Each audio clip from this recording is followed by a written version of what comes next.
Hello, Guardians. Welcome back to Tower Casuals, the Destiny podcast. I'm one of your hosts, Corey Deering, and alongside me this week is not Josh Finney. He is taking a well-earned break. Also, he lost his voice. So we called in the fire team from the Discord. We have none other than, I'm supposed to introduce you as Old Man Ronnie. So we have Old Man Ronnie here. And then we also have the one who blesses the fire team with exotics. Supposedly, I don't know. I was promised one the last time we raided, and I didn't get one.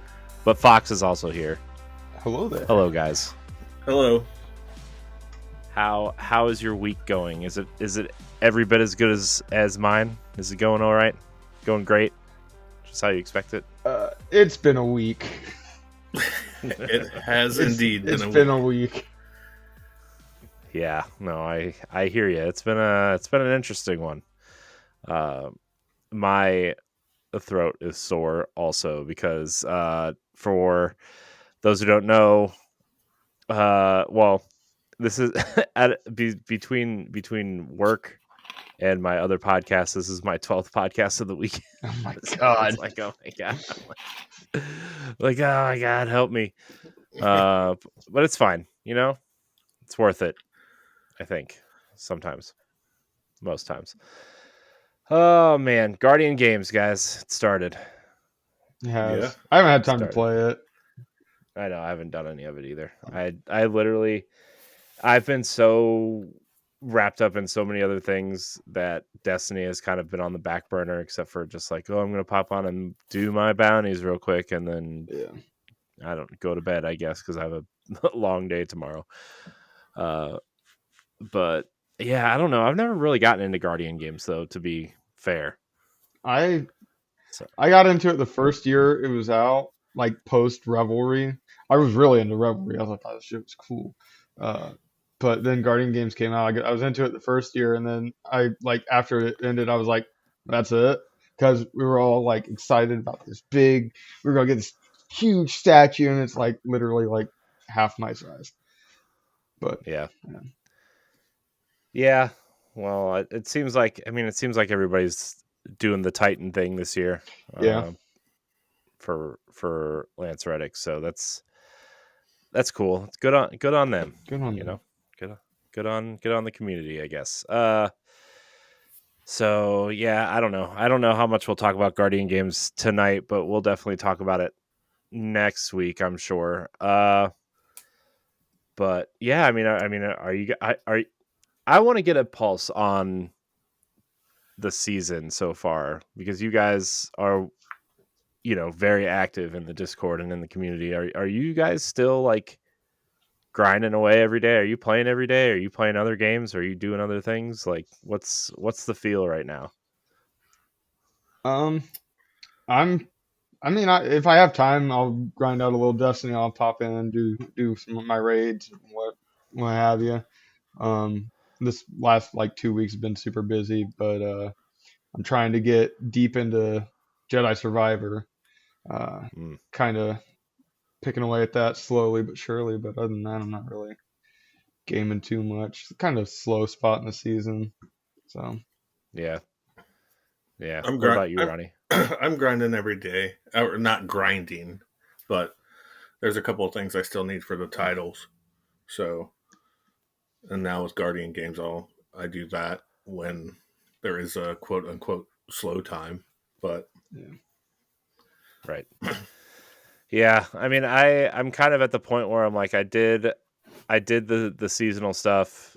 I pop on every week to do some dungeons with my friends, or like, I don't know. I feel like I need to do some raids, man. I'm at the point where like I just want to skip the quote unquote dumb stuff and just raid and do the dungeons and stuff. But then like I gotta find the time. I gotta schedule everything, and it's just like I'm like, oh my gosh, I just want to. I don't know. Yeah. I kind of miss the like. In some ways, I miss the old days where I could just jump on whenever I wanted and like, hey, let's go do like 3 raids in a row. It'll be fun. Yeah. You know. Yeah, I was super excited like when we got the Vexcalibur mission, and then I got the first catalyst for it, but I haven't went back and done anything else since then. I haven't even touched it, not once. I got it, and I was like, yeah, I'm not a fan. Whatever. Yeah. I'm not. I think Vexcalibur is cool, but like I'm not gonna waste an exotic on a glaive. I'm sorry. No. Sorry. I mean, it's a good glaive, but It is, but at the end of the day, it's a glaive. Yeah. Like I'm gonna just use Old Faithful from the first one from the Witch Queen. I don't even know what it's called. I forget what it's called, but The Enigma. Yeah.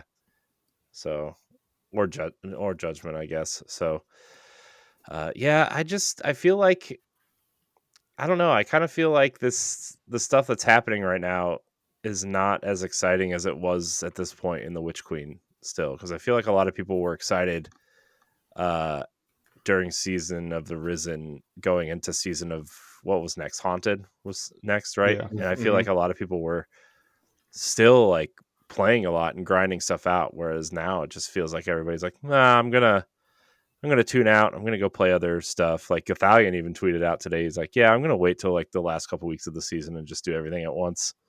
Well, He's like, I got too many other games to play. I think that's because the seasonal story was just way too short.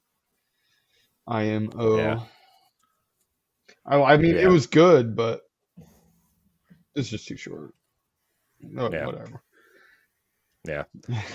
Yeah. So I mean, I think Season of the Deep's going to change a lot of people's mind. I think that art that we're going to talk about later looks kind of cool. Sloane has a taken arm, which is kind of interesting that she's only partially taken. Yeah. So what does that mean? I don't know. Also, all the armor is jellyfish themed, which is kind of interesting, and the giant eye. So we're fighting something large in the oceans of Titan, it seems. So, Yep. Neat. Well, guys, we have two huge blogs to break down. We're gonna go through the season 21 tuning ability, and then we're gonna go through the TWAB, and then we're gonna answer some questions, and then we'll get out of here. It sounds like a short show, guys, but I'm telling you, it is going to be anything but, because these things are so long. Oh my god! I'm gonna do I'm gonna do my best Josh impression, okay, and not skip over the stuff I don't know about. I'm just gonna act like I know about it and pretend to be Josh. So, all right, here we go. So, season 21 abilities tuning preview. There are a lot of changes coming, not just to Strand, but there's also some stuff for Stasis in here. That's really interesting. There's a lot of subclass changes coming on. So I guess we'll just start reading and go in from here. So the fragment budget review. Over the last year, we've consistently heard feedback that single fragment slot aspects feel restrictive to players' player build crafting freedom. Fragment slots are a critical balancing lever that we intend to continue to use to control aspect potency, but we don't feel that any of the current single fragment slot aspects are overperforming to the point of restricting them to a single slot. And so for season 21, we're increasing them to 2. To set expectations now, we are not committing to a minimum budget of 2 fragment slots for future aspects, and we may change these slot allotments in the future. As we monitor the affected aspect's performance following this change, additional updates to their potency levels should be expected. So the increased fragment slot allotment for the following aspects from 1 to 2 are for the Hunter, Trapper's Ambush, Shatter Dive, and Gunpowder Gamble. For the Titan, Bastion and Juggernaut, and then Warlock is a Chaos Accelerant. So they're changing some aspect stuff. Seems interesting for build crafters. Super tuning updates. I hate the word super. Like when people use the word super, it seems like they're just like over. Yeah, overcompensating. Yeah. So I don't know, man. With Lightfall's release came 2 new roaming supers, Silk Strike and Blade Fury. The tuning on these supers was an experiment to determine where we felt roaming supers could live in the combat sandbox. We're pretty happy with the results, and with Season 21, we're taking a pass at another roaming super, as well as some underperforming burst supers to increase their viability. While there are too much new while there is too much nuance in the Destiny sandbox to completely equalize the performance of something as diverse as our suite of supers, our hope is that this puts them on a more level playing field. One of the ways we're working to increase the viability is through damage resistance. In addition to the damage resistance values that supers have against other players, all supers have additional intrinsic damage resistance against PvE combatants, which we're increasing. With this change, our goal is that supers, in particular melee supers, are more easily able to engage with targets in high difficulty content. Uh, so they're increasing the damage resistance by 20%. So that's quite the hike. Mm-hmm. I don't know if that's just roaming supers or if it's. I mean, it says all supers, but it very well could be like well and bubble. Yeah. I mean, it says their goal is that they want melee supers to be able to engage more easily in high difficulty content. So like what like shield, like Sentinel Titans, I guess, would Yeah. be one. I'm trying to think of what blade, whatever the hunter one is, the blade, what is it called? Blade Dancer. I want to call it Blade Dancer. Oh, Blade Barrage. Blade Barrage. That's the solar one. Arc, Arc Striders. Yeah. Arc the Strider. first one, Yeah. Yeah. So Titan Behemoth, I guess, would be one, Mm-hmm. depending on your build. So, I mean, cool, I guess. I still don't know if I want to go into high end content like running and gunning like I like to do in every other content Yeah. piece of content. Yeah.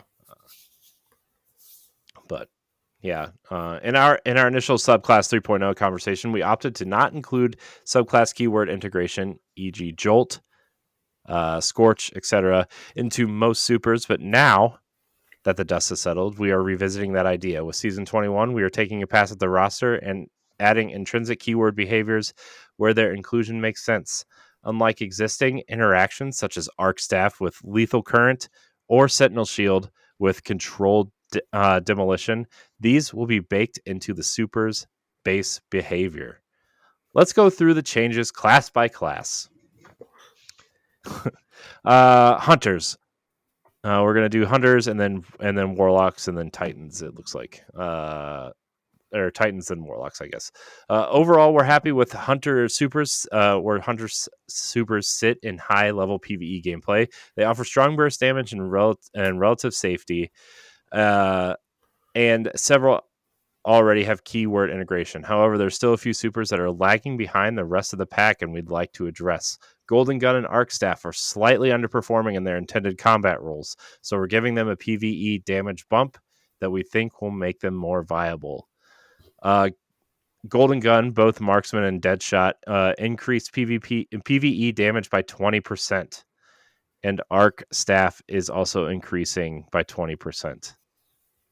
Do either of you play Hunter regularly? I'm a hunter main. Yeah, Fox. I knew you did. Yeah. So, I mean, does this interest you at all? I mean, these 20% boosts. Are you going to do this? Or are you kind of happy with what you're doing? Golden Gun, I don't really use. It's kind of poop. TBH.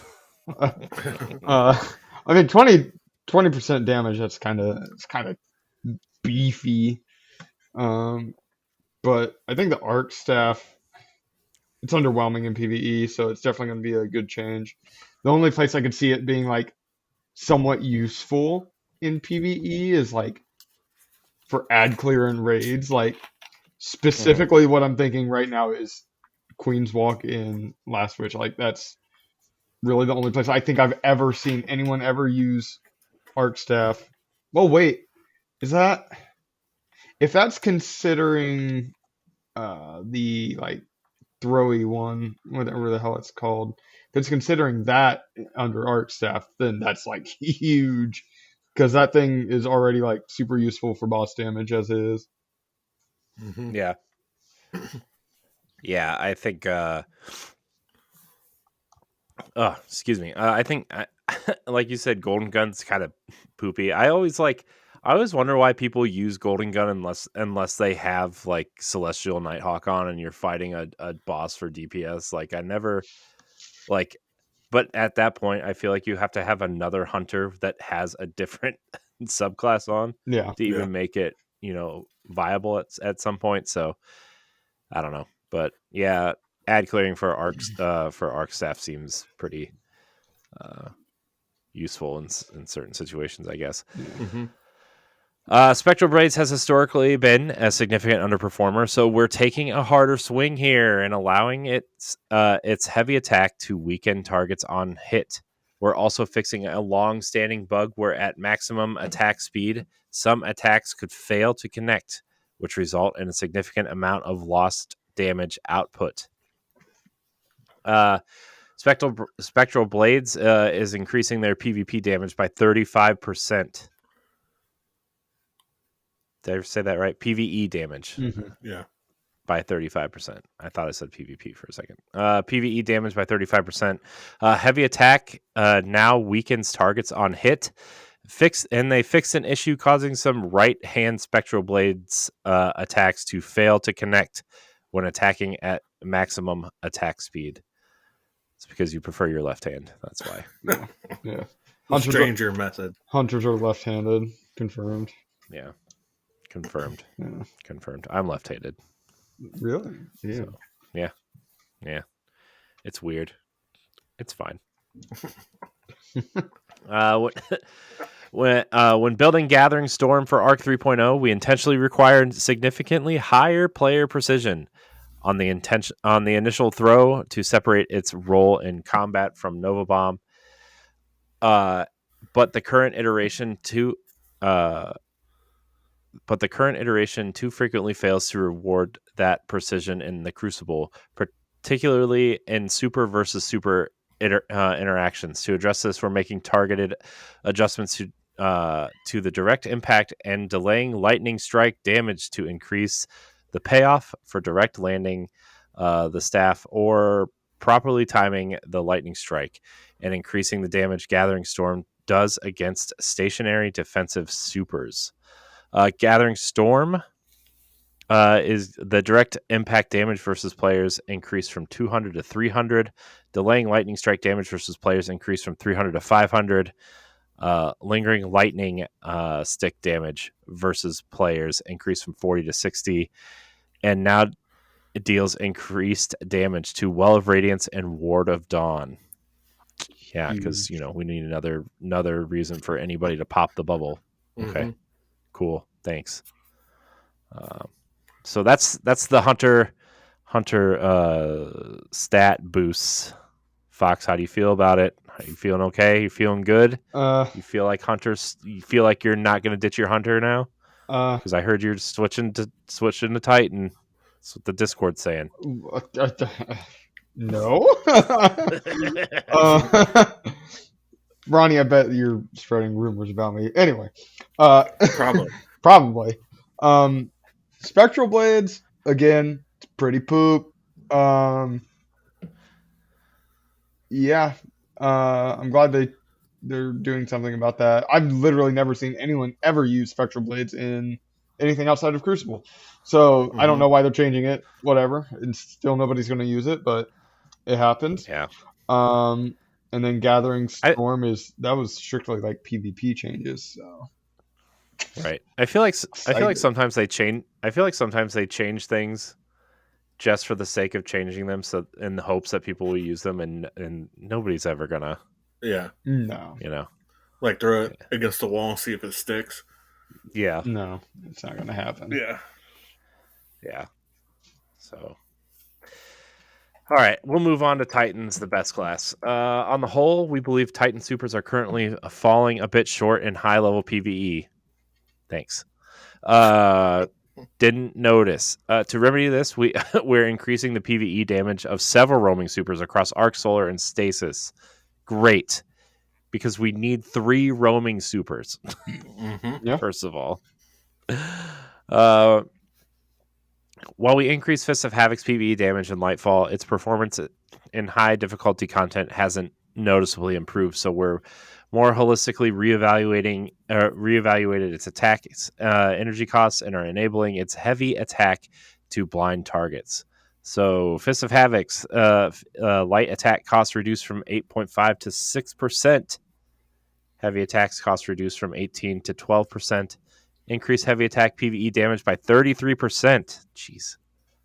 33%. I might have to do a striker build now. Heavy attack now blinds targets near the center of the slam area. Great. I like that. I like that. As a Titan main, I enjoy blinding enemies, right? That's why Helm of St. 14 never comes off, right? When they Yep. walk into the bubble. I know Oh. it's not technically blinding, but it's kind of blinding. Have you not yet got your cowboy hat? I have not. We Oh my grinded it out. God. We grinded it out. Dude, last Friday we grinded it out. We did that up to like the we did the up to the first encounter like maybe 12 times and I still didn't get it. Oh my God. Wow. It's awful. I hate this. I hate it so much. All I want is the damn cowboy hat so I can rock it in my that build you sent me, Ronnie, for the Yeah. raid. Yeah. Because not that The that's void an build? important, not that it's an important part of the build, but it is. Yeah. Okay, I get it. but It's all about the drip. It's all about. Let's see. Where did I leave off? While Glacier Quake's heavy slam is in a solid place with strong damage output, the light attack doesn't offer enough of a reward to feel worthwhile in its current state. To address this, we're increasing the light attack's damage against all targets and increasing its speed by 10%. Great, because that's what you want in an uncontrollable super is more speed. Mhm. This attack will also benefit from some improvements we're making to the neutral game shiver. Neutral game shiver strike that you'll read about further on. So Glacier Quake is increasing shiver strike thrust speed while in super by 10% and increasing light attack damage by 20%. I can deal with that. 20%? Mhm. Sure. For Sentinel Shield, Hammer of Soul, and Burning Maul, we're happy with their performance given their additional utility, but we feel that some minor damage increases would significantly help their usability in situations where pure offense is needed. For Burning Maul in particular, we're also making a small quality of life change in its interaction with the Soul Invictus aspect and allowing the heavy attack Cyclone to apply a small amount of Scorch. Sentinel Shield increase PvE damage by 20%. Great. Love that. Hammer of Soul increased by 20%, and Burning Maul is increased by 10%. Burning Maul also now creates a sunspot on cast while Soul Invictus is equipped, matching the behavior of Hammer of Soul. Heavy attack Cyclone now applies Scorch over time. That's cool too. I might Mhm. I got it. I might be a Burning Maul main now. Yeah, I know, dude. That sounds so cool. I need to do a Burning Maul build now. We already said that you're switching to Titan main, so Yeah. Yeah. Now I've got my build, dude. I've got it right confirmed. here. Got Yeah, it right there. Right there. right here. As a Titan main, I like most of these changes. I don't think that Glacial Quake needs to be faster. No. I feel like that super is super uncontrollable, and if you make it faster, it's going to make it more uncontrollable, and less people are going to use it. I find myself throwing like when I go to use it, I find myself throwing myself off the edge more often than not, and it Mm-hmm. really Mhm. upsets me. Mhm. So, Ronnie, what are your thoughts on these? I on the Titan one, like I agree with you with the glacial quake because you're just going crazy, Yeah. and like you, I fall off of stuff. Yeah. And so then it's like, okay, well, what's the point? Right. And then I mean, I don't know if anybody out there knows this. I'm not the greatest Destiny player, so I try twice as hard to do what I can out there. Okay.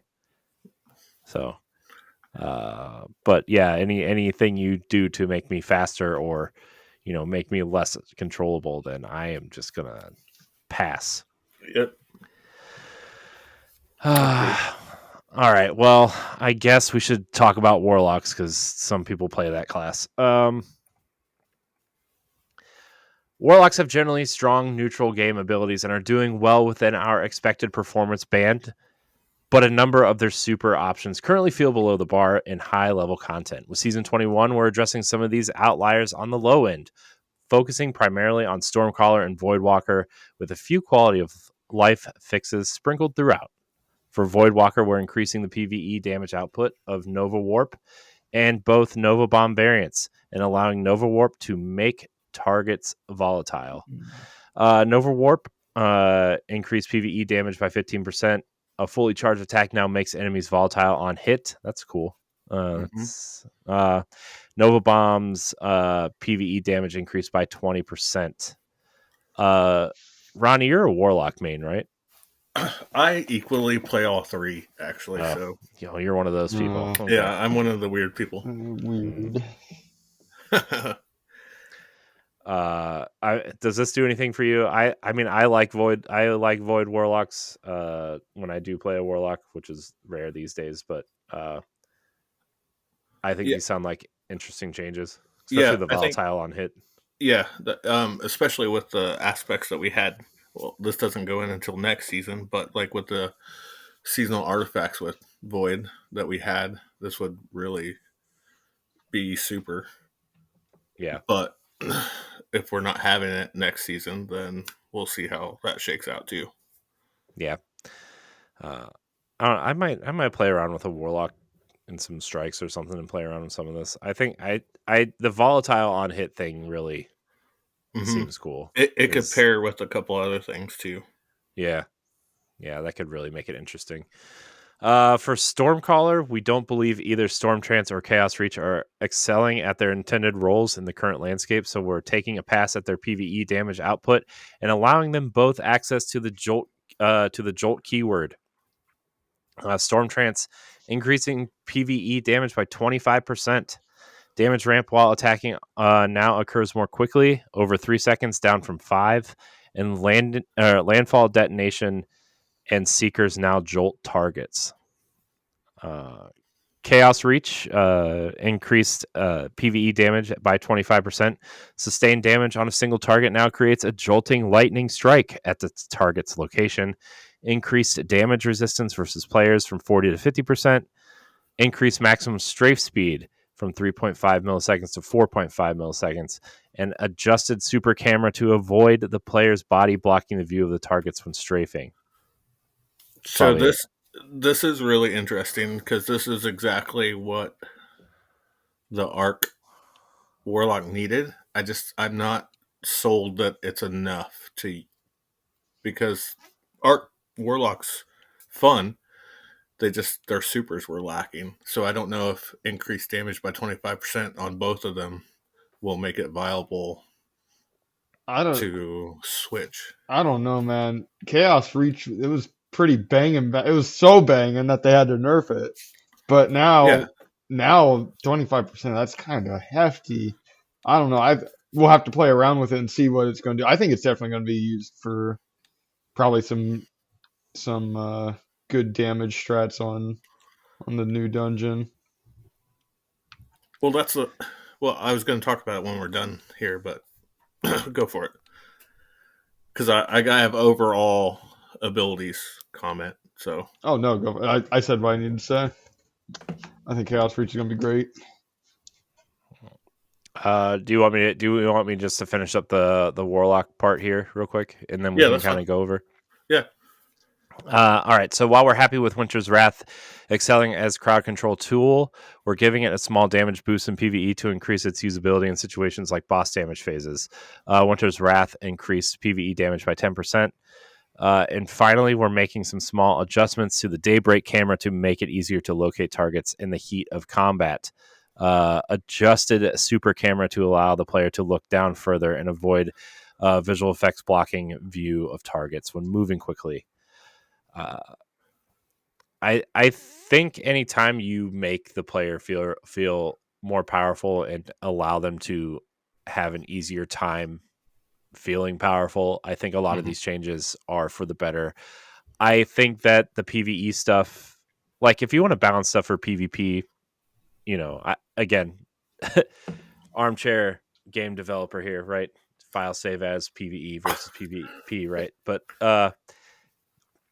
I think as long as you're building something for PvE and allowing players to experiment and feel powerful, I think a game we talked about a couple was it last year, maybe 2 years ago at this point. Outriders, they didn't have a PvP mode, but that game had a lot of cool powers that you could manipulate and upgrade and play around with, and it did a great job of making you feel powerful. And I think Destiny has the right tools to do that.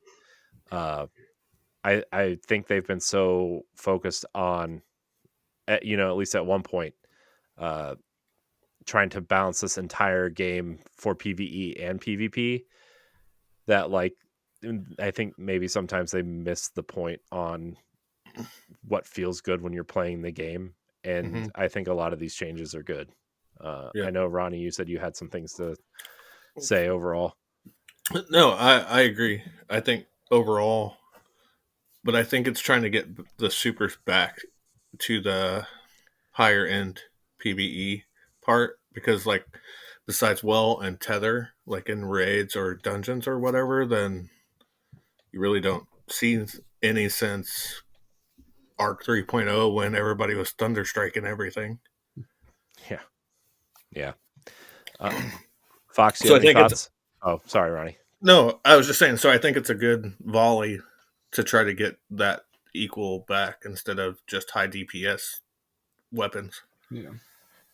I'm in the same vein. I know they said it's been almost a year and a half ago now. They wanted to put the focus more on gunplay, and now that we've had the gunplay, we've seen the linears, the rockets, and now fucking Thunderlords, the main source of damage.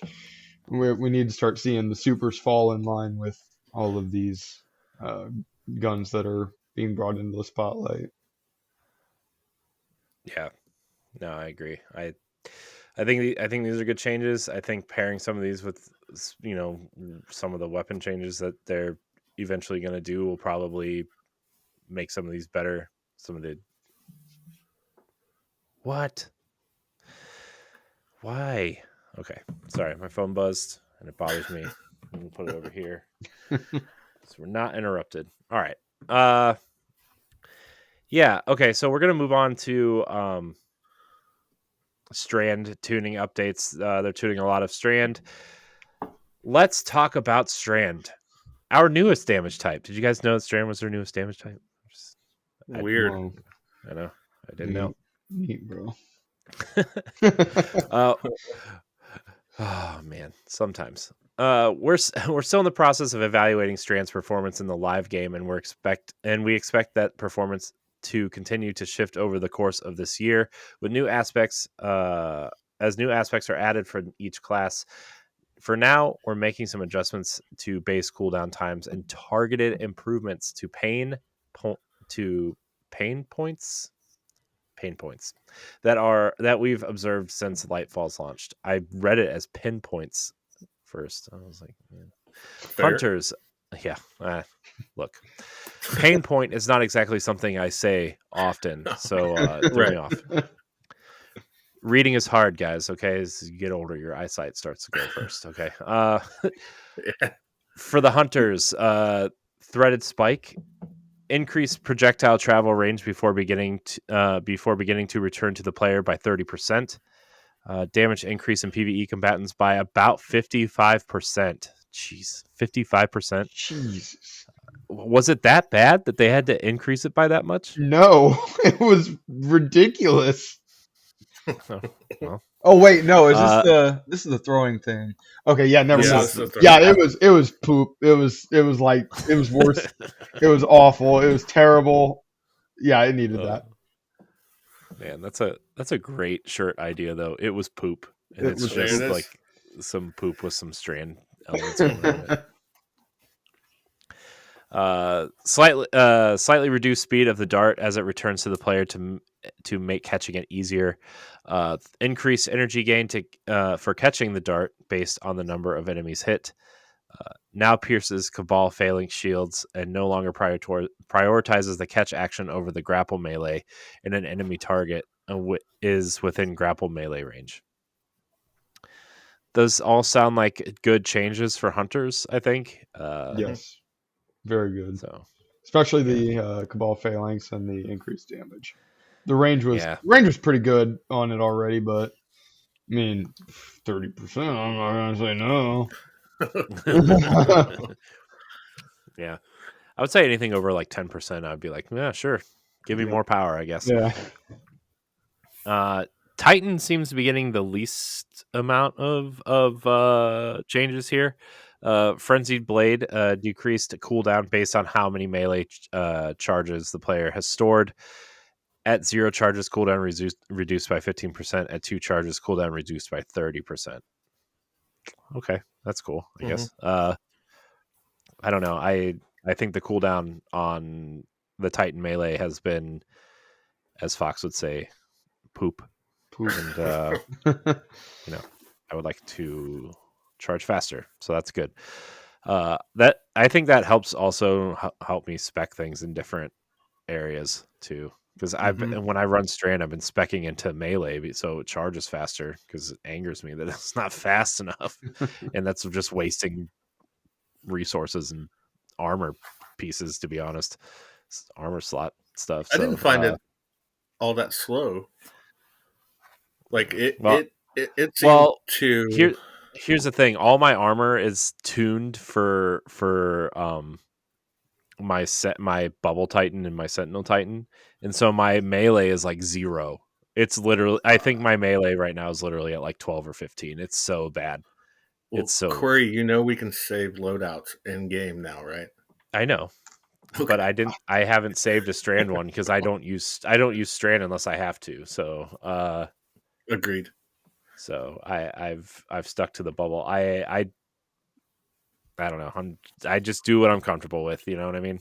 Yep, I understand. Get set in your ways. You've been playing the same same position for 10 years. You're just like, why change now?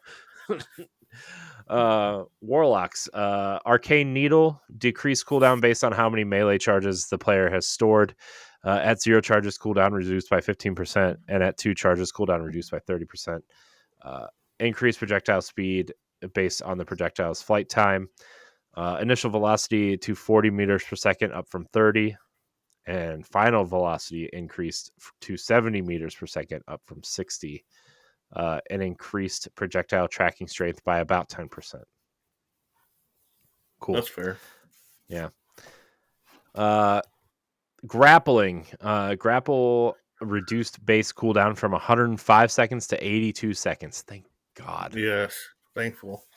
God, specking around grapple for Strand has been so, again, less anger inducing than the melee stuff, but still, like, man, if I want to run like double grapple or something, like, because it's, man, yeah, Yeah. I want to be able to, like, I want to be able to be Spider-Man out in Mhm. Neomuna, you know. I want to grapple. I don't want to like pull a Tobey Maguire Spider-Man 2 thing where I go to shoot my web and it's gone and you just fall to your Mhm. death. Yep. Ah, my back. Uh, Thread of Generation. Reduce energy generation provided by some damage over time mechanics, and reduce energy generation provided by trace rifles by 36%. Yes. Great. Anything Great. anything good about trace rifles, I'll take. Yeah, Hmm. man, trace rifles are so fun. Dude, I used to be I wish there, so anti. So anti. Me man, too. Yeah. I, man, ever since that weekend of Prometheus Lens laser tag, like, it was just, man. I really like a good trace rifle. I didn't like them. I didn't like them when what's that first one we got? Cold something. Cold Heart. Cold Heart. Yeah, Cold Heart. Like, I was like, man, this is cool, and then it wasn't cool, and I'm like, I don't like this at all. Like, these are dumb. Yeah. I'm so mad about laser tag weekend. I played the whole entirety of it, and I didn't get the fucking emblem. I was so salty. Oh man, sucks to suck. Bungie support, give me my emblem. It's fine. Yeah, You survived. I'm okay. It's all okay. Promise. Stasis tuning updates. You. Yeah, I know. I hate stasis so much, dude. So here's the thing. I actually like the idea of stasis. I like being able to freeze people and like do cool things with ice powers. I think that's super cool. But like, man, the Titan just got the raw end of the stick here. Mm-hmm. Across seasons 14 and 15, we made a series of tuning changes to our stasis subclasses to bring them closer to our expected power bar, primarily in Crucible. With subclass 3.0 strand out the door, we're revisiting some of those changes and making updates where we feel specific stasis abilities or aspects are lacking in the current landscape, in particular, where previous changes had a negative impact on the feel of the ability. Hunter's Withering Blade increased projectile tracking search range on bounce versus players by 20% and increased the maximum tracking strength by 12.5%. Nuts. What does that mean to you, Fox?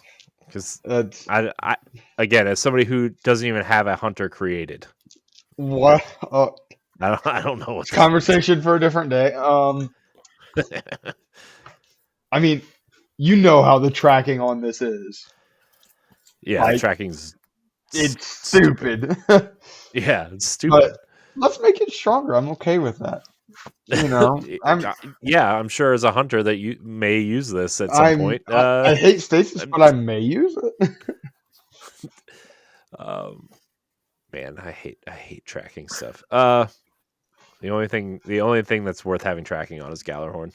I will stand by that until Destiny is over. It's a fact. Titan's Shiver Strike, maximum thrust while in flight increased by 16%. Decreased maximum downward influence of gravity while in flight by 18%. Great. Cool. Nice. Maximum thrust. That's what we need. Yep. Howl of the Storm increase width of freezing cone versus players by 31%. Okay. Mm-hmm. So why are we doing all this stuff versus in PvP when everybody just complained about stasis in PvP? So let's just make it stronger. Yeah. I mean, I know they nerfed it a while ago, but because still, they made it like unusable except for warlocks. Yeah. I guess that's fair, but still, I don't need it. I don't need it. Yeah. Warlock Frost Pulse now provides 2 meters of additional melee. Great, because Warlocks need more range in their punches. Melee lunge range after activation for 1.2 seconds. Cool. Yep, cool. That's it for your stasis tuning updates, everybody. I don't know. I'm still not going to use stasis regularly. Here's the thing. I would like to. I think throwing the grenade walls is cool, and like I think stasis is cool in theory, but like using it in practice sometimes just like really pisses me off. Mm-hmm. It's fine. I only use it on my hunter, to be honest, and that's mainly when I'm playing PvP. But I don't use it at all. All right, guys, we're going through the light subclass tuning updates now. So strap in, I guess. For our light subclasses, Season 21 brings a general tuning pass and a wide variety of abilities focused on those that are significantly overperforming or underperforming. For the Titan with update 3.4.0, we made shoulder charge abilities significantly easier to use and increase their viability as a movement tool at the cost of the ability to one-shot other players without intentional build crafting. Yeah, I know. Thank you. I can't just shoulder charge someone and kill them. Mm-hmm. My as subclass 3.0 rolled out, and shoulder charge abilities were no longer locked to specific subclass diamonds. It's become clear that the extreme mobility enabled by the energy cost of shoulder charge is too high.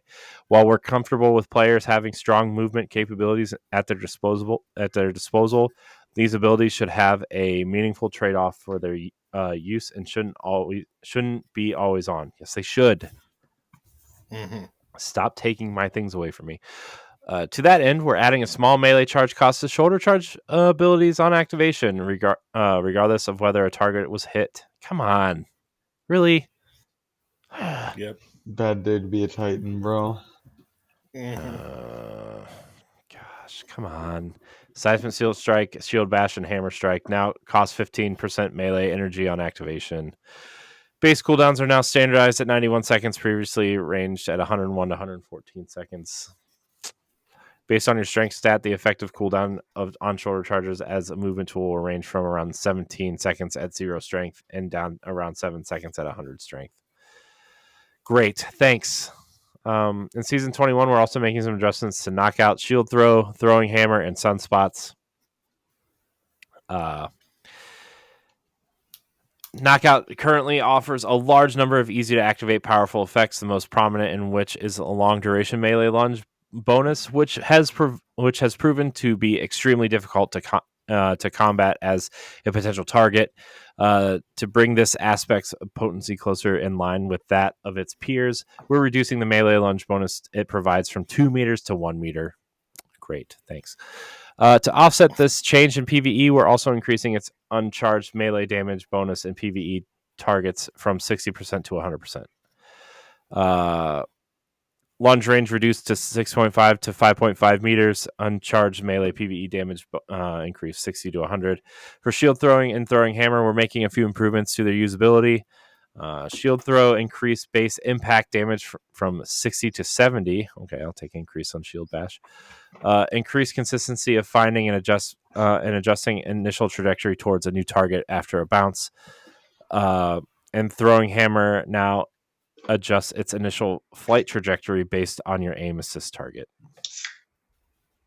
With the launch of Witch Queen last year, we implemented a preemptive tuning change to reduce the amount of damage sunspots dealt to players. Sunbreaker performance is currently trailing the rest of the Titan subclasses in Crucible.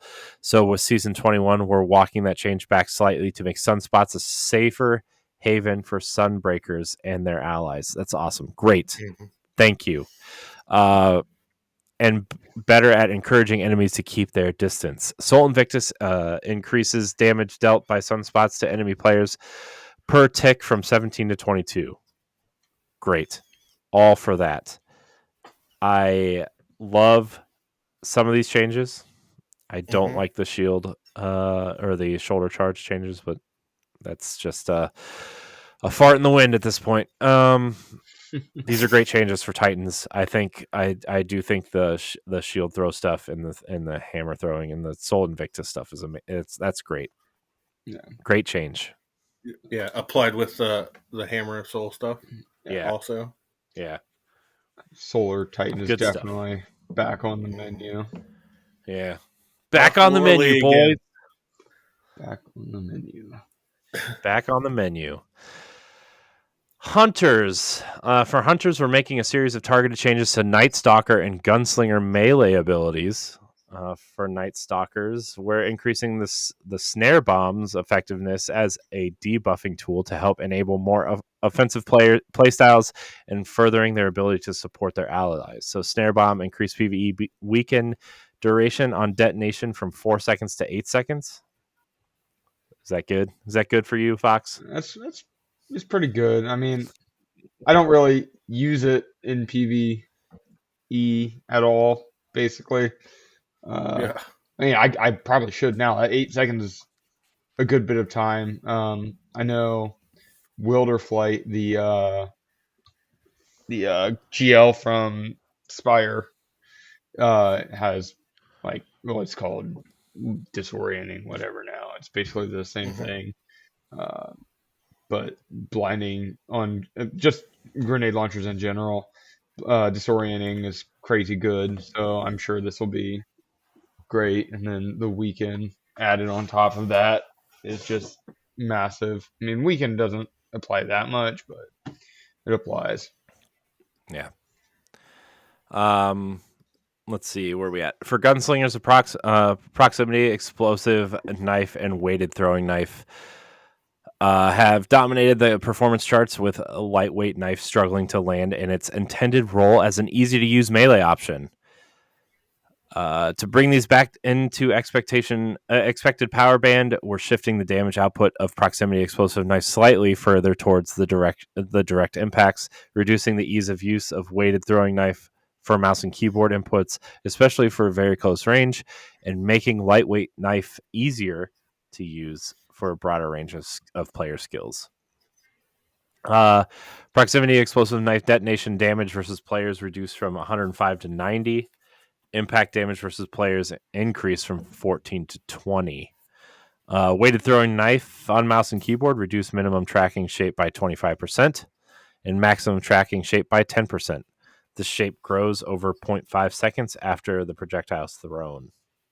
And lightweight knife projectile speed increased from 30 meters per second to 40 meters a second, and tracking shape size increased by 20%. That seems like a pretty significant change for that one. Mm-hmm. So, in addition to being granted an extra fragment slot, we're also significantly reducing the cooldown of gunpowder gamble, which currently lives in too narrow of a niche to the widespread usage. Gunpowder gamble reduced cooldown from 12 seconds to 6 seconds. Wow. That's a big reduction. That's huge. Yeah. Gunpowder Gamble is ridiculously fucking good, so I will gladly take that. Yeah. That's man. 6 seconds is a long time, everybody. No. I know it doesn't seem like a long time. And but when you're in there. On, say, we'll take, for example, the Colossus in Third Encounter on each of the plates in Rude Nightmares. So, yeah, well, it's like a mini boss, right? An Ultra, whatever the fuck it's called. A Gunpowder Gamble takes that down, I want to say, roughly by 2/4 to, or 2/3 to 3/4 in that area. It'll take them down. So having like that time halved is just nuts. Mm-hmm. Yeah. That's nuts. It's crazy. All right, we're going to move on to Warlocks here. Promise we're almost done with this ability tuning thing, guys. It's so big. Yeah. It's so chunky. And then we have 7,000 word TWAB to get to. Yeah. Yeah, it's fine. The TWAB won't take as long, I don't think. Maybe it will. Who knows? Who knows? Stay tuned. Check your podcast time to see if we're right. Yeah. For Warlocks, we've got changes to Incinerator Snap, Ball Lightning, and a pair of Chaos Accelerant boosted grenades. During Season 21 development, we identified a bug with Incinerator Snap that resulted in the projectiles failing to proximity detonate. We fixed this bug and needed to make some tuning adjustments to compensate. In PvE, Incinerator Snap should feel more consistent and keep roughly the same damage output that it had on previous seasons. In the Crucible, however, Incinerator Snap's total damage has been reduced slightly to offset dramatically improved consistency.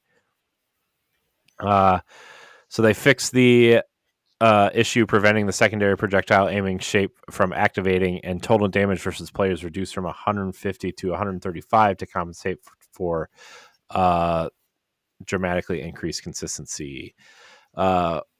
With Ball Lightning, we're increasing PvE damage output and implementing a small quality of life change to help prevent PvE combatants from flinching out of its downward lightning strikes while the player is amplified. Increase PvE damage by 30%. And reduce ping scalar on both primary and secondary detonations so combatants are less likely to be knocked out of the secondary strike area while the player is amplified.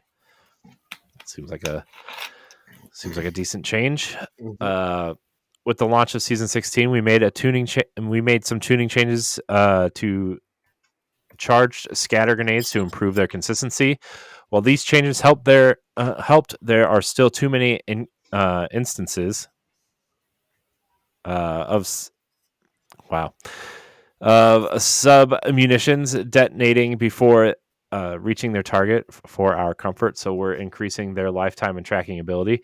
In addition, we're increasing the time players can hold a charged magnetic grenade to allow a bit more leeway in their timing to counterplay an enemy trying to close the gap.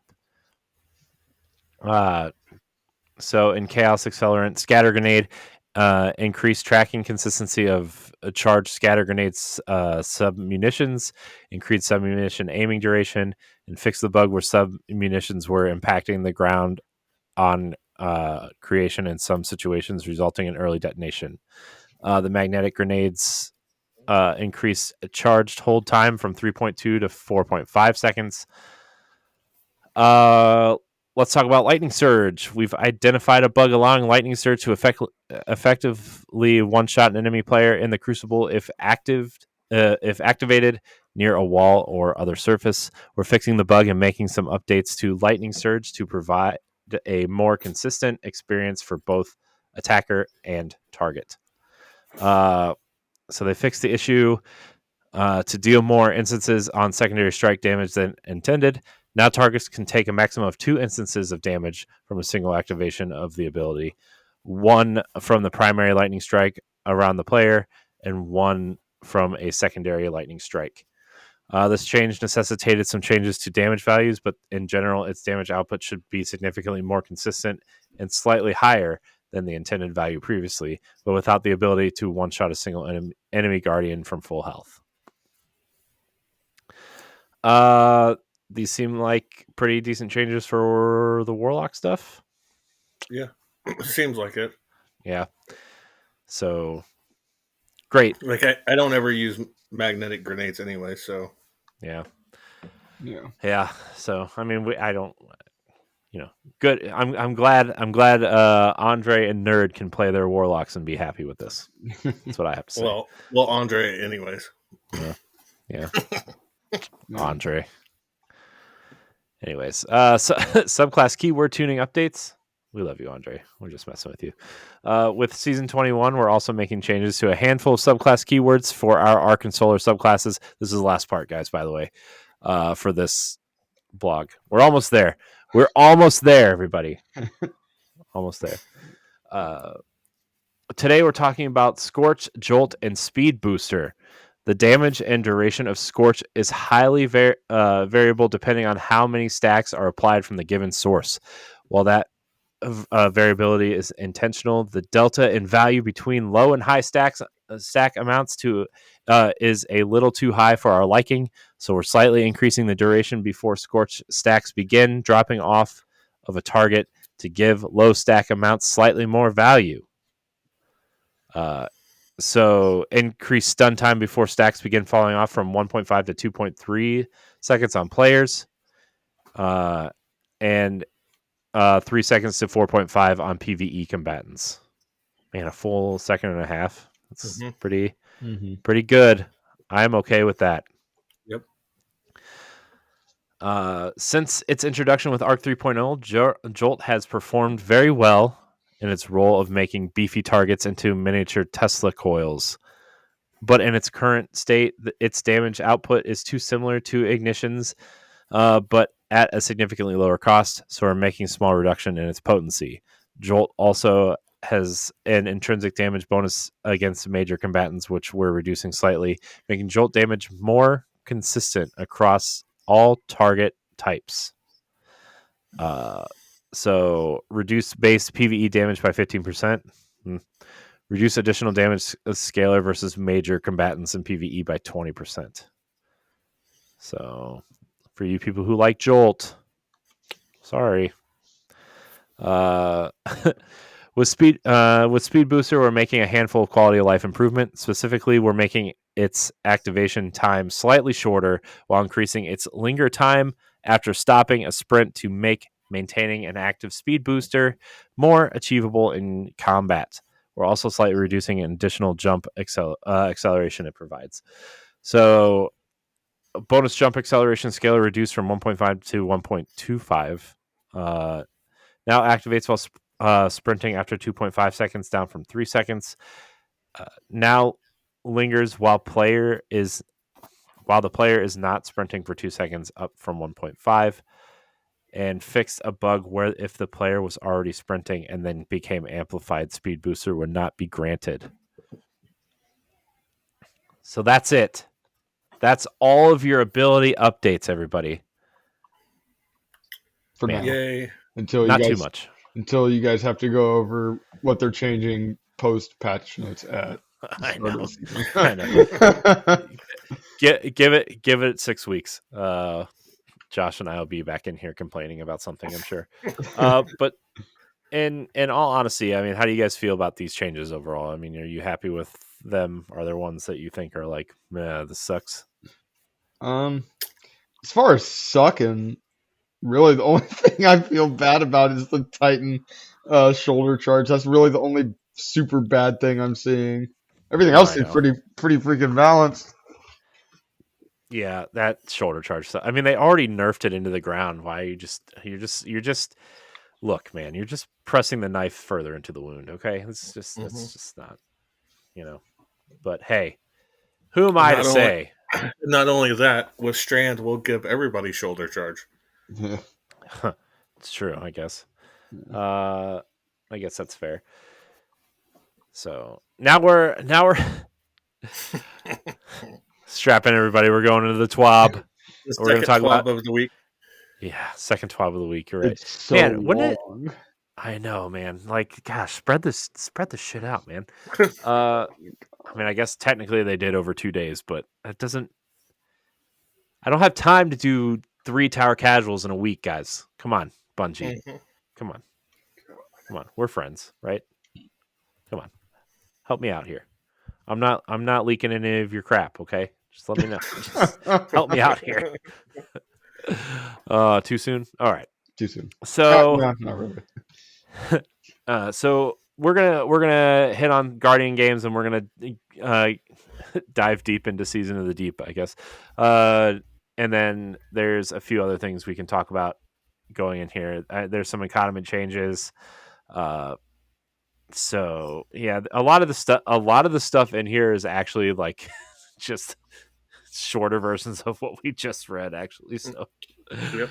It's all good. So one class to rule them all, or at least to get bragging rights. Guardian Games has started. I mean, before we jump into this, I mean, are you guys enjoying Guardian Games? Are you? I like it better than last year. Yeah, I mean, my thing is like I really want to like the Titan armor, but like, man, why are we like doing the Beats by Dre thing? Why are we like, what is this? I feel like we're getting closer. We're getting closer to the Sparrow Racing League spandex things. Okay. We it's can't, better than we can't do SRL anymore. Amanda's, It's better than the Warlock Lance Armstrong looking. Yeah, whatever the hell that is. Yeah, I guess. Sorry, nerd. Sorry, not sorry. Yeah. Which, by the way, Guardian Games has its own blog post. We're not going to get into all of that, but we're gonna talk about something. I do like how they took Hung Jury and just painted it with some red, yellow, and blue flare on it. Right, I mean that's kind of what the scout rifle looks like. It's what's it called? Taraxipus? Taraxipus? I don't know. Yeah, something like that. Yep, sounds close enough. Taraxippos. So there you go. The first legendary Strand scout rifle. So there you go. It's basically Strand Hung Jury. Let's be honest. I'm a big fan of Hung Jury, though. At least back in the day. But I got it with what did I get it? I got it with whatever the god roll he was selling in the first part of the Taken King, which had like Firefly and something else on it. Yeah. But it was like the god roll, and I never took it off. It's probably triple tap, I think. I think it was triple tap actually. So how to win the Guardian games? Are you guys ready? Here's your secret. Okay. The spirit of the Guardian games remains the same. The podium and the daily crest are back in the tower, as well as our beloved Eva Levantaine with no head. Have you guys seen those images floating around of her like in the No. tower? Her I put one head in is the missing. Discord today. Well, at the dawning, she was like literally like she was on speed or something because she was all jittery, and now she just doesn't have a head. Yeah. Man, that's where drugs gets you, kids. Don't you get jittery and then your head falls off. Activities that reward you low tier bronze or silver medals include Gambit and quick play Crucible matches. Great, not playing Gambit. Anything from the Vanguard playlist, as well as most Neptune activities in Defiant Battlegrounds. For high tier medallions, the gold and platinum ones, play Nightfalls, Raids, Dungeons, Competitive Crucible, Trials of Osiris, and Legend Defiant Battlegrounds. Contender cards, which are purchased for 1,000 Glimmer, also award gold medallions. You can only carry 2 contender cards at a time, one for strikes and Gambit, and another focused on Crucible. Platinum cards award platinum medallions, and those cost 1,500 Glimmer each. Just like contender cards, you can carry 2 of these at a time, one for strikes and Gambit, and one for Crucible. Those are the basics of the event. Play the game, earn medallions, and dunk them into the podium so your class wins the day, then the week, and then the whole event.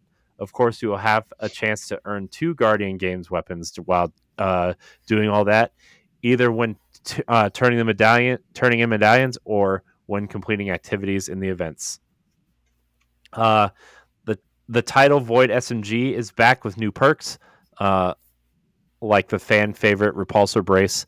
The new featured Guardian Games weapon is called the Taraxipus, the first legendary strand scout rifle. It's a lightweight frame and has some amazing perk combinations like the ones we won't spoil. So yeah, if you're into Guardian Games, the book, the Guardian Games book thing is back. So if you want to pay $10 to have your card, I guess. Card? Yeah, gross. It comes with a pretty sick, nasty shader. It's red and black. Yep. Because I don't have enough red and black shaders. Well, this one. So there's a lot of there's a good amount of red and black shaders, but a lot of them are like the Black Armory one. It has like the weird little lines in it. The one from Scourge of the Past, it has the like carbon fiber thing. A lot of them are they're like a shinier red and black. This is like matte red and black, and it's super cool. I do enjoy a good matte black. Yes, it is a good matte black. It's the new Carbon Blood. Yeah, it's better than carbon. Blood. Way better. Yeah. So maybe I'll check out the shader, but I'm not buying the thing. I refuse to buy the event passes. I refuse. I'm that guy. They can make enough money off of other people. Okay. They don't need my $10, I'm sure. So yeah, I'm not going to read the rest of this Guardian Games thing. If you participate, have fun. I kind of like the armor. It's better than most of the Guardian Games armor. Although I really like the Hunter set actually. Like the hood and like the mask looks super cool. Yeah. The Warlock looks pretty generic actually. Not that I'm opposed to it, but the Hunter definitely has the most style, and then the Titan is just I don't fucking know what's going on with the Titan. Titan armor always sucks. I'm just gonna continue to complain. Yeah. At least it's lean this time. Yeah. Yeah, I guess. Well, here's the thing: the only cool armor set, I can't get the fucking cowboy hat. So, well, that brings us into the next thing. These Season of the Deep pictures with this sick ass armor on it. I know. Yeah, if you haven't seen, so we're going to talk about their kind of preview for Season of the Deep, Season 21. this armor is pretty cool. It has this jellyfish looking flavor going on, and it looks pretty. It looks pretty cool. The key art is like this giant kind. I'm guessing it's some sort of submarine or underground kind of or underwater battle station that Sloane is kind of taking refuge in. Maybe her arm is taken, which is crazy. I want, man, I want to. This has me really intrigued on like what's going on with her now. Uh, but you see this window looking out into the water, and there's this giant Leviathan dragon eye or worm. I think it's the Leviathan dragon, but Probably. you see the Guardians there with their jellyfish stuff. I really like the Warlock kind of cape, the flowy cape thing going on. Uh, I don't understand what's going on with this hunter cape. It kind of looks like he's wearing a giant loofah, but The you know, Titan looks like they have a tutu on. Yeah. yeah. That's Oh, that thing's guess. definitely going to be shaded pink, 100%. Yeah. Mhm. Yeah, I'm seeing some purple, white, pink, and purple, black going on here. So look at the key art. It's super cool. Seeing this key art has me kind of excited to see what kind of story they're going to tell this season, because this current season story was kind of lackluster uh, in a lot of ways. So we've got plenty to share over the coming weeks and a lot to dive into today, including quote, we couldn't strand waiting any longer to talk about 3 new aspects. The hunter aspect is the threaded specter. Activate your class ability to leave behind a decoy woven from strand matter that draws the attention of nearby combatants. That sounds sick. Oh, Oh my gosh, that sounds so that's sick. sick. Oh my gosh, that's so cool. That kind of reminds me of the Halo reach ability, the mimic, like what was it called, like the mimic ability, where like you could hide and activate it and have like a fake Spartan run out, and Hmm. Mhm. That's so that's cool. cool.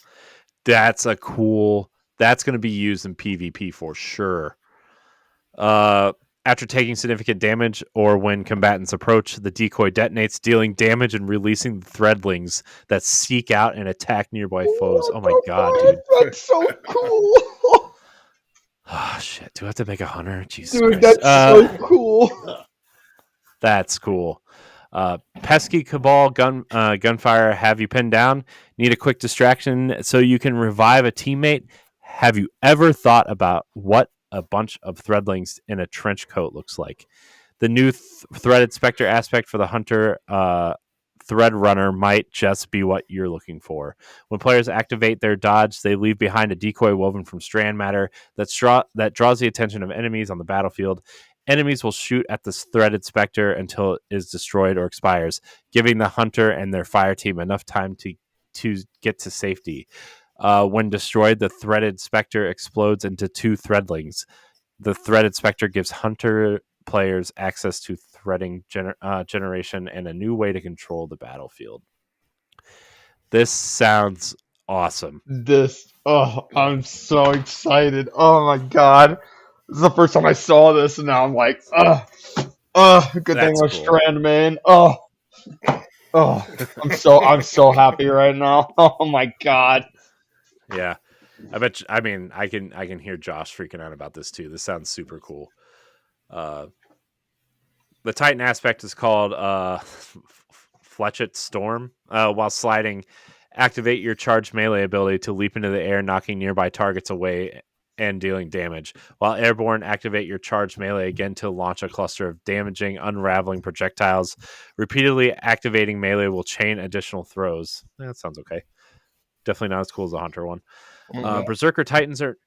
Berserker Titans are known for their unbridled aggression. While sprinting headfirst into battle is often the best way to deploy Berserker abilities, we want to provide players with a tool that allows more potency at range and gives Titan an easier way to unravel enemies. This is where Fletchet Titan or Fletchet Storm comes in. Fletchet, that sounds wrong. It's Fl- probably fl- Flechet. Flechette. Something. Flechette. Yeah. Whatever. Yeah. Whatever. With Fletchet Storm, Berserkers have access to a new powerful slide melee attack that quickly launches them up into the air and blasts away any nearby enemies. While still airborne, press the melee button again to fire a cluster of tracking projectiles that deal heavy damage and unravel enemies. Fletchet Storm provides a Berserker with a ranged melee option while keeping with the spirit of the fast-paced gameplay. Cool. That sounds cool. I think that's a cool addition. But I guess we'll find out. The Warlock aspect is the Wanderer. Tangles you throw attached to enemies and detonate into suspending bursts. Threadling final blows create a tangle. Since the Warlock Broodweaver is a Strand minion master, it felt natural to explore additional ways the Broodweaver might weave life into the world around them. Enter the Wanderer, a sentient tangle woven from Broodweaver brilliance. When the Warlock's equipped with the aspect picks up a tangle, they weave the tangle into the Wanderer. When thrown, the Wanderer travels through the air, seeking its targets. Once it finds its target, it soars towards them, latches on, and explodes in a suspending detonation that deals damage and suspends any nearby enemies. To round out the gameplay loop, the Wanderer will enable threadling. Also enables threadling final blows from any source to generate a tangle. The Wanderer gives Broodweavers another way to upgrade their tangles and grant access to the suspend effect without needing a shackle grenade. We're pretty excited to get these new Strand aspects into the game, and we hope you enjoy them when Season 21 launches. We'll be monitoring their performance across the game, and we'll continue to balance them over time. These sound really cool. Yeah, they do. Man, this seems like a cool way to get people excited to use Strand again, because I don't know. I feel like ain't it. Yeah. I definitely think the Hunter one has the most potential to be the best one. Absolutely. Anytime you can like make a fake clone or a mirror of yourself to distract people is So awesome. we're about to be able to drop a clone and then just straight up Spider-Man away because we have reduced cooldown and what was the other thing for Strand? Hold on, let me go back here. The needle. Yeah, there was the needle, the reduced cooldown. It's just so cool. It's gonna be so cool being a Strand hunter. Oh, that's so exciting. That's super cool. That's so cool. I also kind of think the Titan one is interesting. I think having a more ranged, because I think that's the problem for me with Strand on a Titan is that there's no ranged. You really have to build like a resilience and recovery type build all the time for Strand, and as much as I really like going in there and not dying punching things, like I don't know, it would be nice to have options to build around because there's not really that many options, I guess, for Titans to be ranged. Yeah. So unless you're a solar Titan, usually. So all right, we're gonna skip the subclass stuff because we literally just did that for an hour. Yeah. Yep. If you are just joining us in the middle of this podcast, please listen to the first hour and 10 minutes. There's a lot of economy changes coming in. We've got a few things to go over, including changes to our power band, crafting economy changes, exotic armor focusing, and even more. For the first time, we will not be increasing the power bands in Destiny 2 in Season 21. The power floor is 1600, the soft cap is 1750, and the powerful cap is 1800, while the pinnacle cap is 1810, and will not be changed over the course of Season 21. If players hit the pinnacle cap during Season 20, they will remain at the pinnacle cap in Season 21. We knew this already, but Ronnie, you and I were kind of talking before Fox got on about this. We kind of feel like them limiting the power cap. I mean, I think overall, I think the power cap's just going to go away at some point over the agreed. next. Probably, I would guess after the final shape. I'm assuming it'll just go away and everything's going to be based on the way you craft and masterwork and your artifact, how you upgrade your artifact and stuff like that.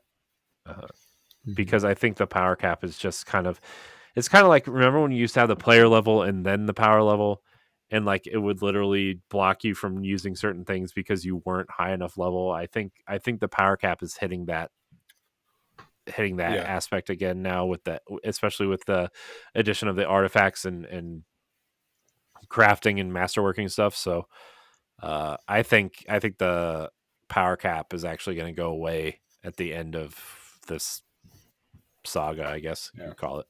So I think it'll go away before that. you think it'll go away before the final shape? Yeah.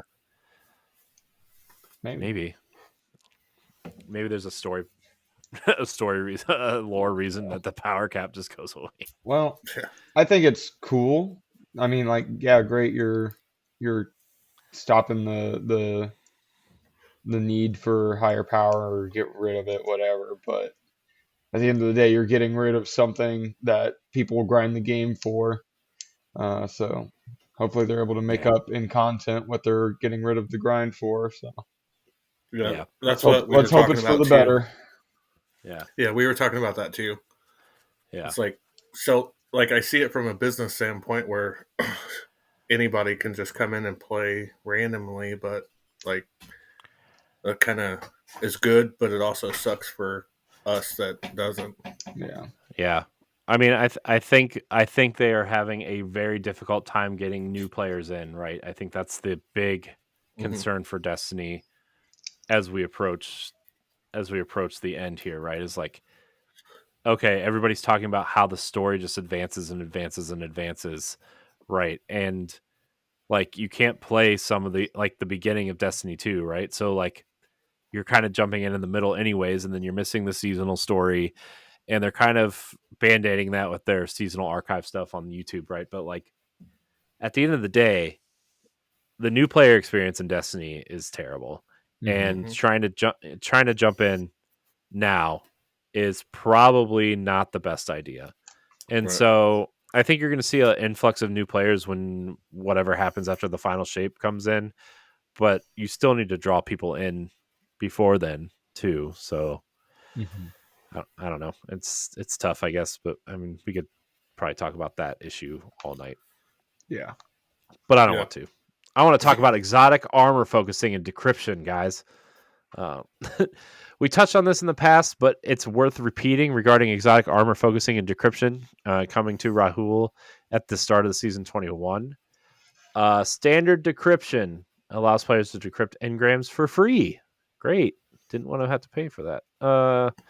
Players receive random drops from standard exotic engram loot pools at no additional cost. Great.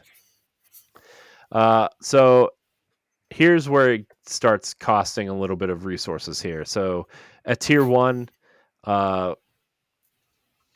you get, Red War exotics, Forsaken exotic armor, anything before Lightfall, essentially. Requires ownership of the associated expansion, as well as having previously acquired all armor pieces within the engram of your class.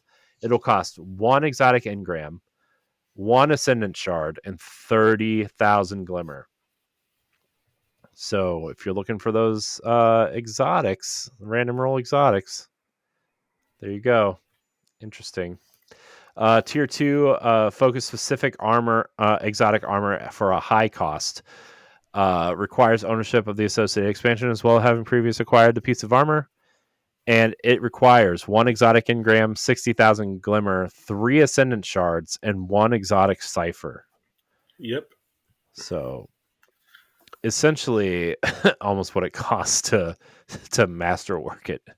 Well, they are increasing the exotic ciphers that we can carry at once. So can they increase the Ascendant Shards too?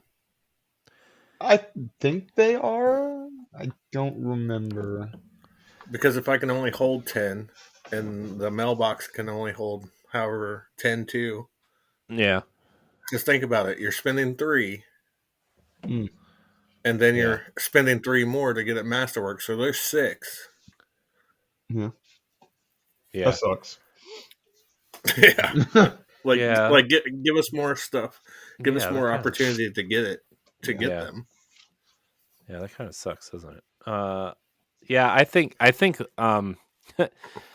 really think limiting the amount of these things that you can hold at once is kind of dumb.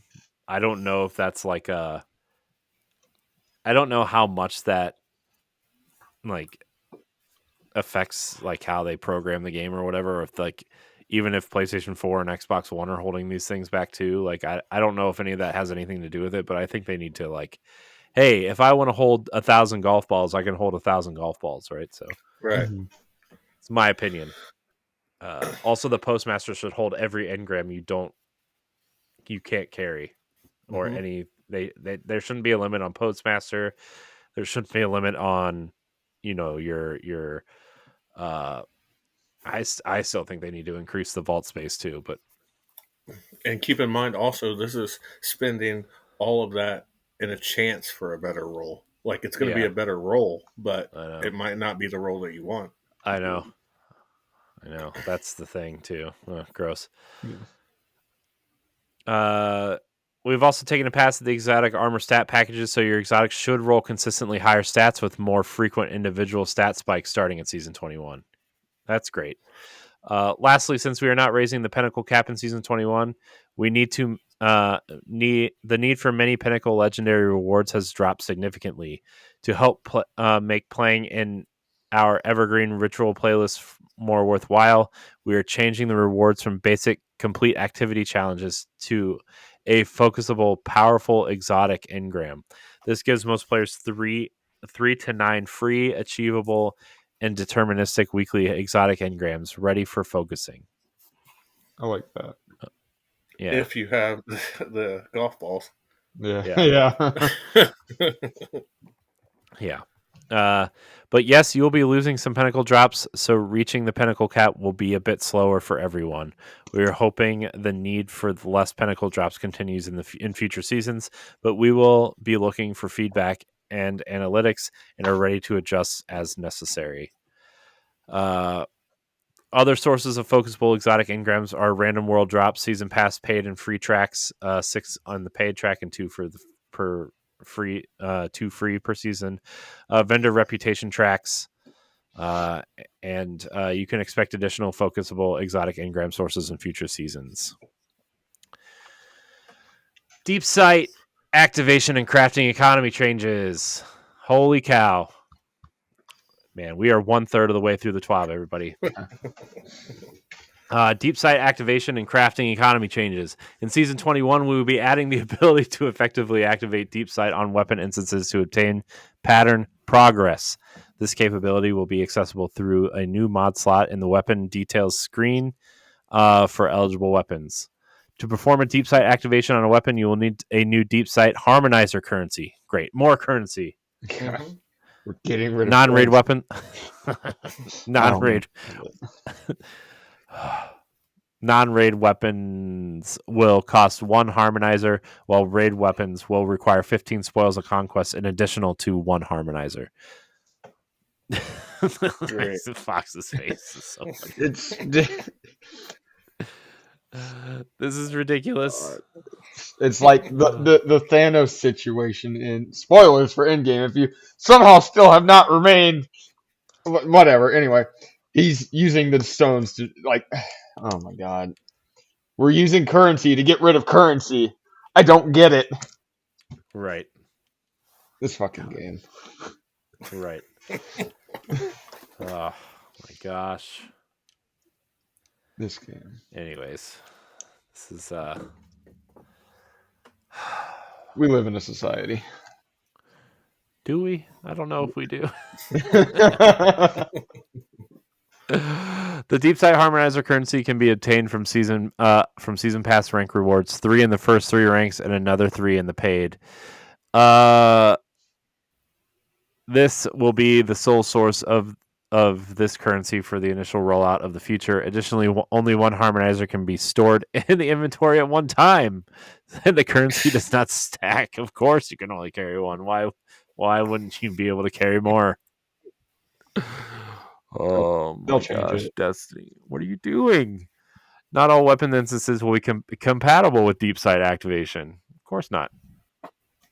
You will be prevented from activating deep sight for a weapon that has already had its pattern unlocked.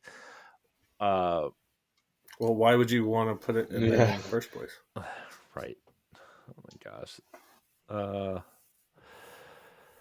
Weapons that previously had deep sight will be ineligible. You cannot activate deep sight on a weapon instance which had originally been acquired with deep sight, nor can you activate deep sight multiple times in a single weapon instance.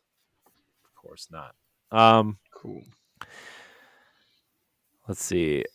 Weapon instances purchased from raid vendors will be ineligible. However, weapons purchased from Xur and the gunsmith will support deep sight activation.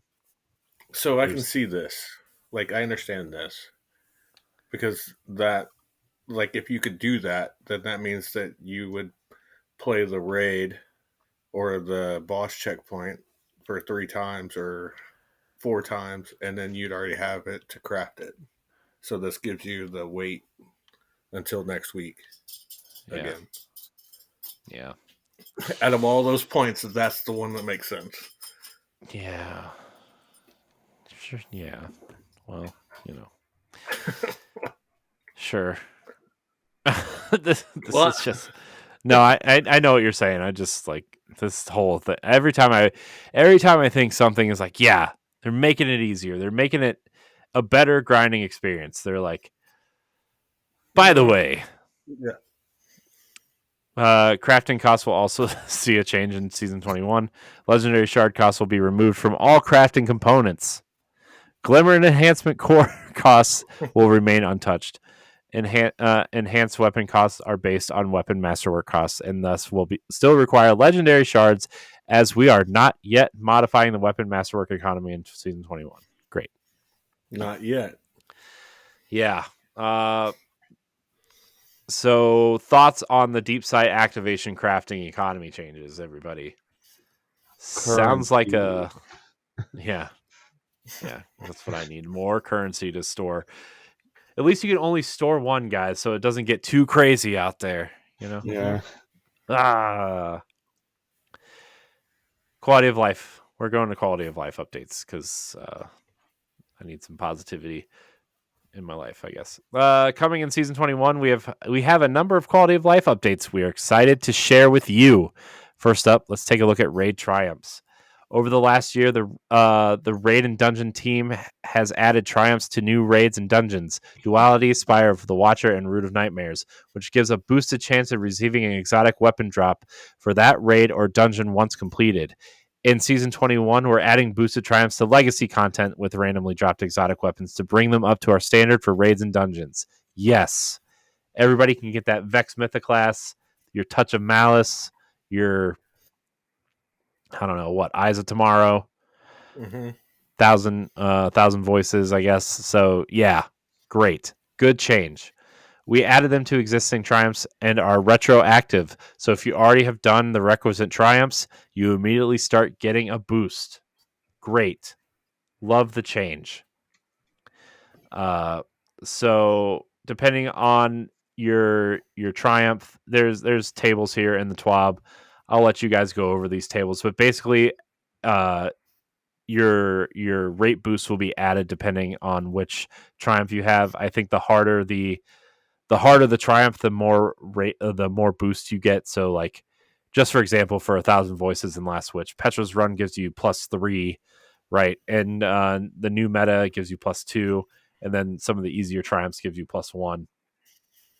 And then each challenge in the raids also gives you a +1 for 5 total.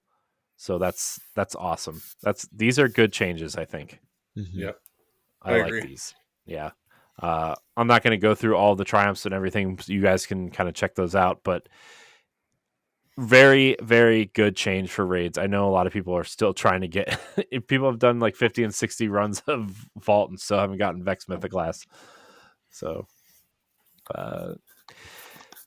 let's talk about some of the finest Matter Weave and Rainmaker deprecation, everybody, because that's super exciting for everybody. As part of our ongoing efforts to simplify the economy in Destiny 2, as you just added more currency, that I'm just going to throw that in there. It's time to say goodbye to the finest Matter Weave and Rainmaker consumable items. But I like Rainmaker. It gives me all kinds of glimmer. Do you? No, I don't. Okay. No. Starting in Season 21, these items will no longer drop from any source in the game. In any instance where players would have received a finest Matter Weave, they would receive one enhancement core instead. And whenever players would have gotten a drop of a Rainmaker, they will instead get 3,000 glimmer. Great. Cool. Vanguard bounties. Sorry, I was choking on something. It's fine. I'm alive. It's all good.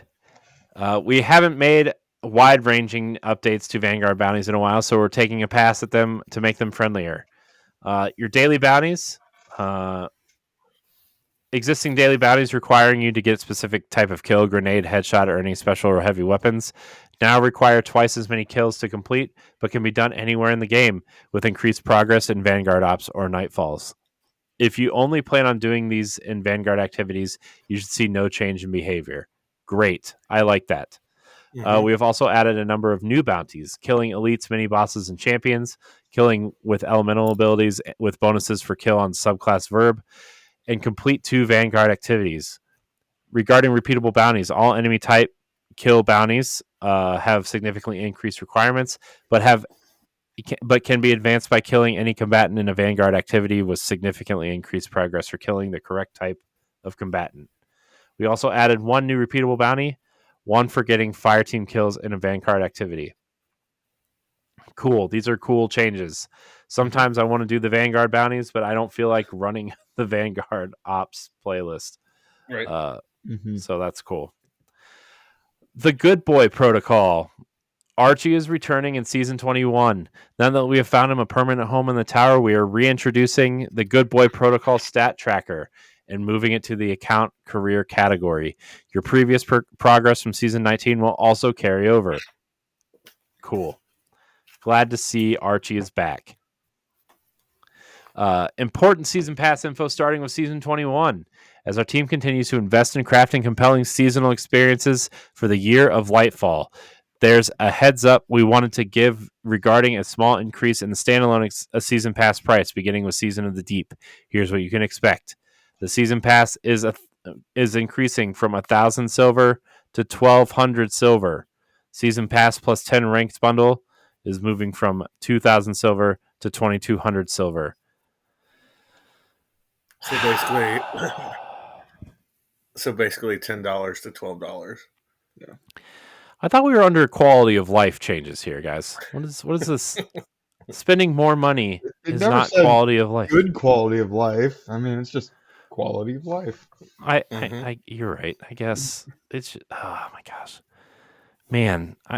Did they not see anybody freak out about the dungeon pass costing money like at all, or these event passes?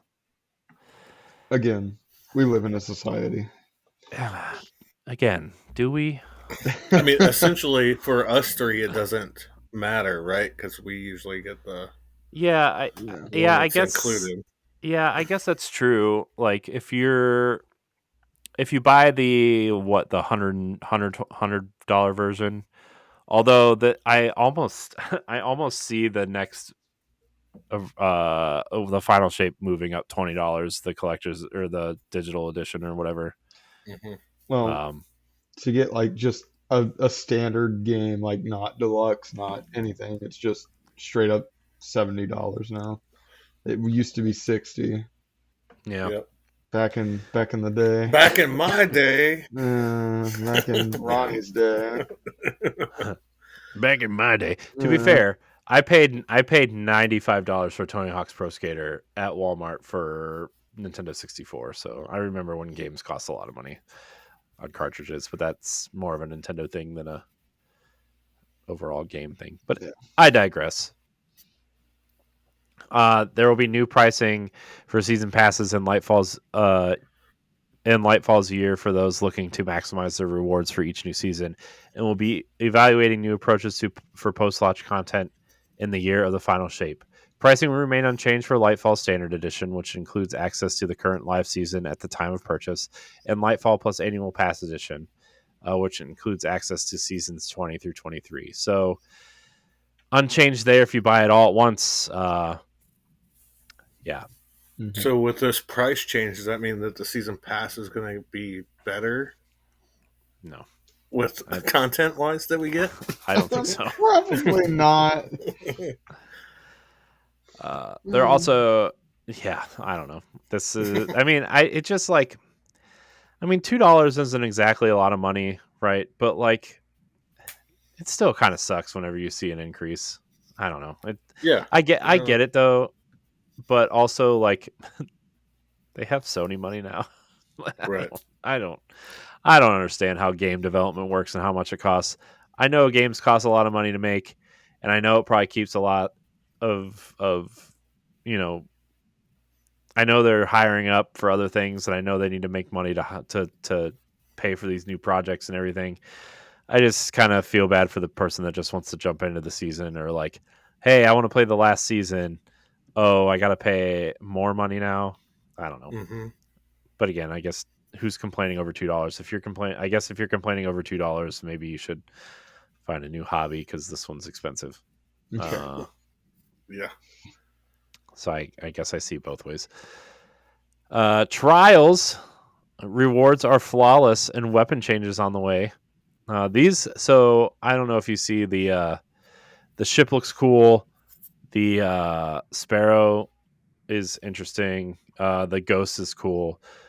Season 21 will be here before you know it, and luckily for Trials fans, this means new rewards to earn are just around the corner. Next season, Guardians will have the chance to unlock a new exotic cosmetic rewards when opening the Lighthouse rewards chest. The Ghost Shell, the ship, and the Sparrow, as well as the glorious patina shader, which is golden brown. So it's golden poop. Yeah. For season 21, here's what's been added to the Trials loot pool. The Messenger is back, and then unexpected resurgence adaptive arc glaive, because that's what I think of in Trials is glaives. Yeah. Maybe I'll try. Maybe I'll try Trials. Maybe glaives are in. Maybe that's No. No. The following weapons will be removed from the standard loot pool in season 21. But the non-adept versions will be available via legacy focusing. The Inquisitor shotgun and Whistler's Whim bow. Let's see. Do we want to talk about labs? I guess we could talk about some labs. Let's see. I'm trying to make sure some of this stuff is important. I don't know if I need to read all of this. They're adding an intro quest for Trials of Osiris, which is kind of interesting. Mm-hmm. We could talk about that a little bit. There's just a lot of Trials things here. I don't think we need to talk about Trials labs. The new matchmaking system allows us to match based on card state and track skill, which we were planning to use for analytics purposes. Let's see. Yeah, I don't think we need to talk about this Trials lab stuff. They're testing. What they're doing is they're testing a new style of matchmaking for Trials of Osiris. I'll read this first paragraph, but you guys can read about all the major changes coming if you want. Overall, the new system works mostly as intended, but we discovered an issue with the lobby balancer, which was causing high skill solo players to often feel like matches were stacked against them.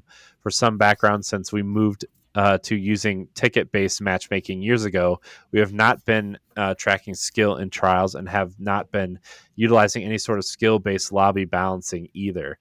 The new matchmaking system allows us to match based on card state and track skill, which we were planning to use for analytics purposes. Preemptively, we believed we had disabled the skill-based lobby balancing, as the intent of the new system was to maintain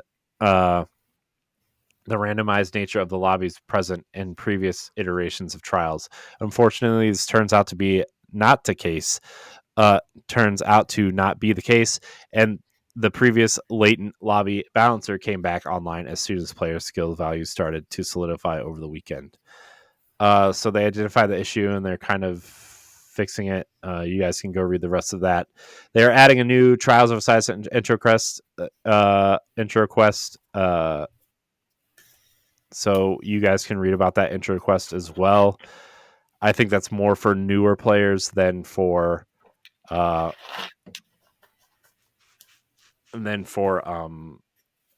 people I think that listen to the show that consistently play Trials. I think you can read that later. Oh my gosh, it scrolled me all the way back up to the top. Jesus Christ. But I do want to talk about Dominion, which is the new core game mode for Trials. This is not a change we are making lightly, but after several seasons of testing it in Trials labs and analyzing both the positives and negatives, we believe the shift is the best interest of Trials as a whole for several reasons. One, offers a choice between playing elimination and playing an objective. On average, games are 15% faster than standard elimination games. The prevailing strategy for most elimination games has devolved over the years to focus on passive play, waiting on someone to make a mistake and get picked, or just simply waiting for the zone to come up at the end of a round, anyways. By spawning the zone earlier, it creates pressure for players to engage and fight earlier in the round and puts extreme passivity as a disadvantage. Objectives promote more varied engagements on the map, as the zones direct players around the map and establish multiple defined fronts. Most engagements in standard elimination happen at a single central location, generally centered around where the overtime zone will spawn. Have multiple zones allowed for different permutations of rounds based on team and zone spawn locations, which make gameplay less static and pushes players to experience different engagement arenas on the map. It promotes a healthier sandbox variety in both weapons and subclasses. On weekends, we do run Dominion. We see less consolidation around general strongest elements in the sandbox, and success is spreading out amongst more weapons and subclass types. We have been hesitant to balance parts of the sandbox around a game mode that only rotated into Trials on occasion, but moving it into the core mode will allow it to better focus on the sandbox and address the outliers in effectiveness that do exist. It provides us with more balancing levers and changes the gameplay experience. If maps play poorly in a standard elimination, there's little we can do to alter it. With Dominion, we have a larger number of levers we can pull to modify the maps to provide the best and most balanced experience possible. For example, in Season 21, we're changing the initial player and zone spawn locations on Burnout based on feedback from the first Season 20 Trials labs.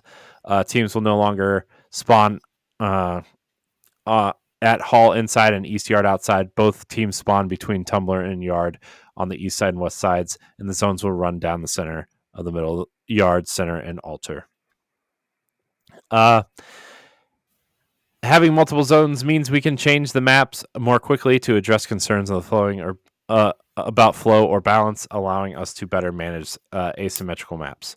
We understand switching to Dominion may make carrying other players to the lighthouse more difficult challenge due to the increased premium place on solid teamwork, but it's important to note that those experiences must be weighted against the bulk of all player experiences in the playlist when we make decisions on the changes to implement.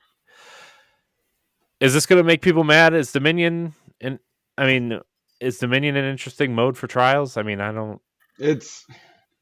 It'll probably make some people mad. Well, it's Destiny. Somebody's always mad. Let's be honest. Yeah.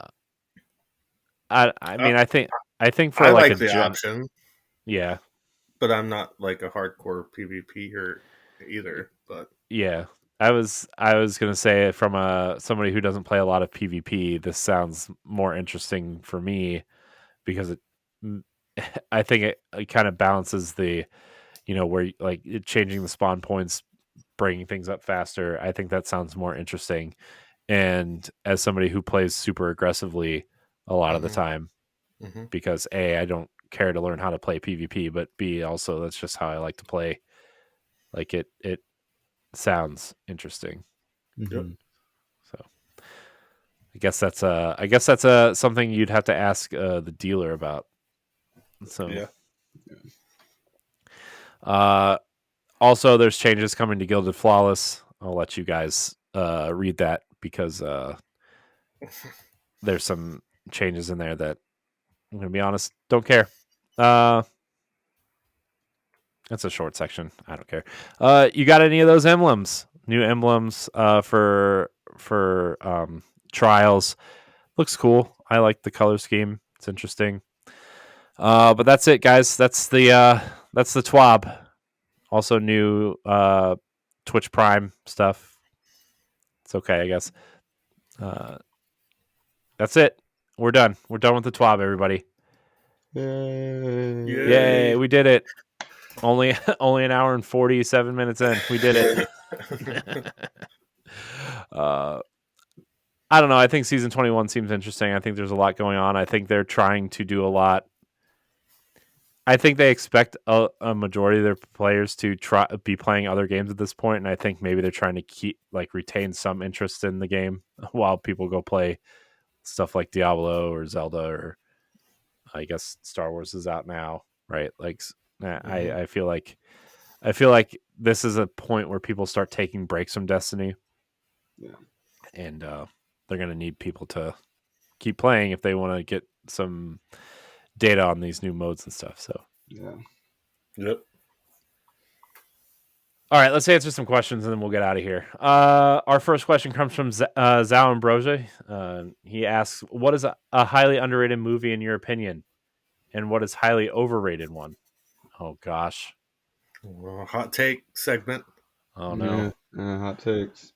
Hot take. I don't watch movies unless I'm like highly interested in them, I guess. Underrated movie. Man, I don't know, man. I think one of my favorite movies of all time is the 1990 Ninja Turtles movie.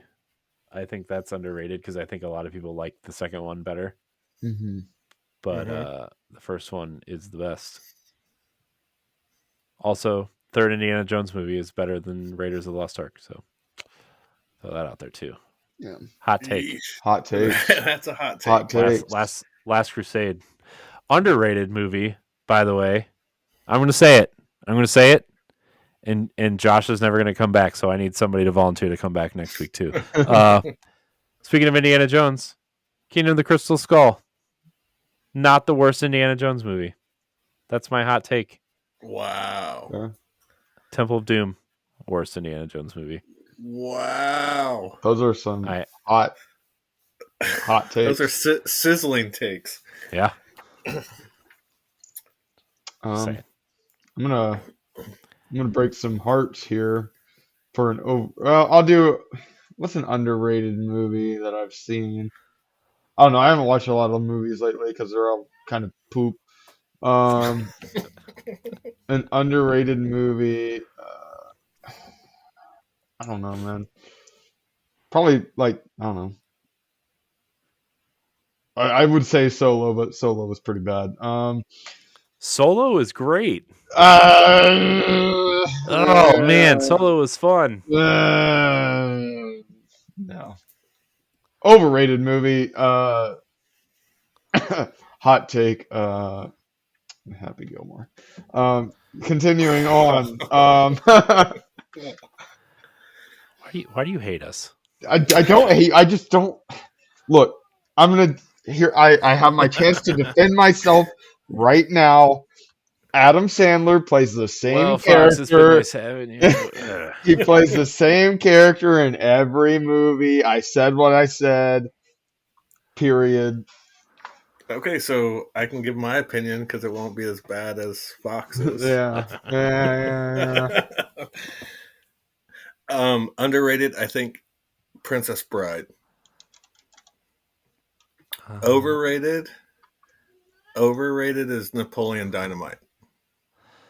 Oh man, Uh, Napoleon fair. Dynamite's awesome. I didn't say it wasn't awesome. I'm just saying I think it's overrated. Yeah, I guess you did say that. It's okay. It's okay to be wrong, Ronnie. It's been nice having you too. I finished this show up by myself. Although I did have some pretty bad takes on my own too. So he also asked, with a few days in on Guardian Games, how do you feel? How are your feelings on it? What are your thoughts on Supremacy? I enjoy it. Supremacy is awesome. I mean, I haven't played it during Guardian Games, but I like Supremacy. It was better when Shoulder Charge killed enemies killed players in one hit. Mhm. In Destiny 1, but I still like Supremacy. I think it's fun. Yeah, I think it's fun. I didn't like it when it first came out. I haven't played it yet. So, well, that's what back when Supremacy was like super in rotation, and it was like every other match was fucking Supremacy. I mean, that's true. Yeah, back in That's vanilla 100% Destiny true. 2. Glad those days are gone. Oh man, good times. Am I right? Uh, Jiggly Panda asks, with Tears of the Kingdom being only a week away when this episode drops, will we be getting a Zelda themed podcast sometime in the future? I'm gonna say probably yes. We are also, not that I plug this an awful lot, but on my other podcast, we're doing a video game book club for Zelda as well. So there's going to be all kinds of Zelda floating across my social media the next couple. So, hottest take of them all. I'm sure I'm never going to be invited back here. I've never played a Zelda game ever in my whole life. Oh, that's not a hot take. I thought you were going to say like it sucks or something. Oh no, no, I've never played a Zelda game. I'm not a Nintendo person, tbh. So That's fair. yeah, That's fair. Breath of the Wild though, it's a great game. I'd have to check it out. Also, Jiggly Panda also asks, also, since it is Star Wars Day, if you could bring back one character who has died in the series, who would it be and why? Darth Maul, man. No, Darth Maul is not dead. I lied. Yeah, well, yeah, Clone Wars canon. Yeah, he's dead. But Yeah, well, so here's the thing. I've only seen the Star Wars movies and the live action TV shows. So any of the cartoon stuff that's going on, I have no fucking idea what's going on. Okay. So Clone Wars was really good. Rebels was decent, which Rebels is tying into Ahsoka, which is coming out in August, which I'm excited as fuck for.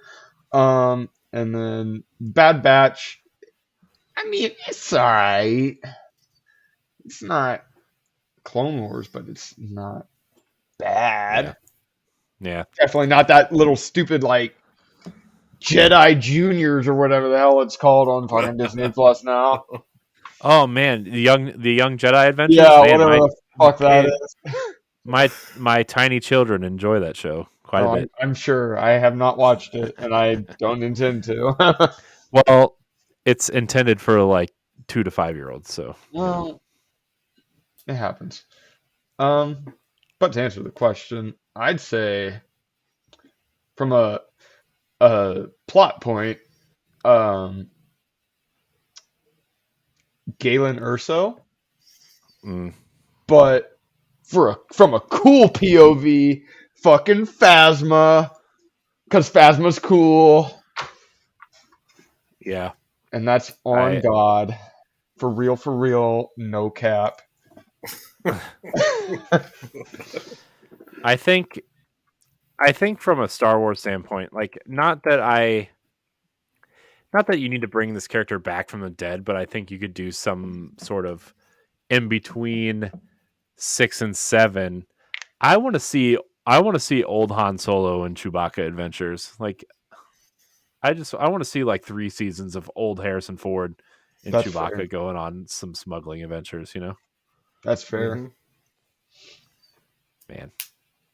We've been my wife and I have been watching that show Shrinking on Apple TV Plus, and Harrison Ford is in it with Jason Segel, and he just plays this grumpy old therapist with Parkinson's disease. It's so dude, he's so funny. He's so funny. Oh my god. Cuz he's just playing grumpy Harrison Ford. Yeah. Also comment on this Josh says, I will judge each and every person who provides an answer to the Star Wars question. It's fine. He's already judged me 1,000 times. It's fine. Yeah. Our last question comes from Tiger Jesus 64. He writes in and says, what was your first podcast you started and or listened to? First podcast I started. Man, like started listening to or like started as a podcaster? I guess that would be. I wonder if this question was intended for me and Josh. I mean, not that you guys can't answer it too. I don't know. Well, the first podcast I listened to was probably one of the funniest podcasts I've ever listened to in my life. Was Two Bears, One Cave with Jason Segura and or Tom Segura and Bert Kreischer or Kreischer, however, and then the Misfits podcast. I'm sorry, but Bert Kreischer is just that man's so funny. Tom Segura is hilarious. I could listen to both of them just spout stupidities all day, and it will still make me laugh. I'm gonna have to listen to that podcast because I Tom Segura is fucking hilarious. It's so funny. Very highly recommend. Yeah. I mean, the first podcast I ever started listening to, man. I mean, it was probably like a round of IGN podcasts back in the day, like all their stuff, although I've fallen off almost all of them at this point. Quite a bit, actually. So I guess it would be whatever their whole round of podcasts were, like Podcast Beyond and Nintendo Voice Chat, and I think at the time it was three red lights, but it's Podcast Unlocked now. Although I still listen to Podcasts Unlocked sometimes because I like Ryan McCaffrey, their host. He's very very knowledgeable in the Xbox ecosystem, and I don't know, he's just an OG in the Xbox space, so I like him. But the first podcast I started was actually a Destiny podcast. It was with an old group of people that I used to have a YouTube channel with, and it was called, our group was called DNA, and it was called DNA Weekly Strike, and it ran from The Dark Below all the way through Rise of Iron. Wow. So, yeah. Nice. And then my friends decided that they kind of just didn't want to do it anymore, and I moved on to other content, and here we are. Back in Destiny. Woo! Yep. Back on the Destiny train. Yeah. It's out there on YouTube still if you want to watch it. I don't recommend it because I'm terrible at hosting, so especially 7 years ago, and I didn't know how to do it 8 years ago. 9 years ago, 8 years ago, I don't know. It's a long time ago. It's been a minute. It's been a hot minute. And that's it. We did it, guys. We nailed it. First try. We did it. Nice. We did it. Took us 2 hours, but we did it. We did the thing. Yeah, we did. Look, we had 2 huge blogs to go through. I'm very proud of myself for not skipping over almost any of it. So, well, to be fair, that the trials stuff took up like a third of the freaking TWAB. I know. Yeah. And also to be fair, like I only skipped it because we were gonna hit about 2 hours, over 2 hours, and I, thought that would be the easiest stuff to cut at that point we were at. So, but Fox, Ronnie, thanks for joining me on this episode of Tower Casuals. This was fun. It's always a pleasure to talk to you guys. I know I don't get to talk to you often, but when I do, it's a good time. It's a good time. It is a good time. Yeah. Do you guys want to tell people where they can find you, or do they just find you in the Discord? Obviously, find us in the Discord. If you're not in the Discord, join the Discord. Join the Discord. Join the Discord. You find me on Instagram at T7Fox. And next week, the week of whatever the fuck next week is, The week after this one. the week of the 8th, I begin streaming Friday the 12th. My first stream will probably be Minecraft because I have literally nothing better to do with my life than stream Minecraft at 22 years old. So I will be playing Minecraft at Twitch. 22. Jesus Christ. At twitch.tv/T7Fox. You can find the link in the Discord. Join the Discord. Can find the link in the Discord. Yes. What about you, Ronnie? I'm just usually on Discord, so come hit me up. Yep. It's at Ronnie. You can't miss him. At Ronnie. Can't miss me. At Raid Leader because he's almost always the first one to answer it. It's true. Yeah. It's true. Somebody's gonna pick up for you slackers. Yeah. I mean, talk about somebody who's slacking. It's me. It's me. You can find me at I am Corey HD on Twitter and Instagram. You can find me doing this show. You can follow us at Tower Casuals on social media platforms everywhere. Subscribe to the YouTube channel. All those things. You can check out my other content if you really want to. Thank you everybody for watching and or listening. Until next time, we love you. Goodbye.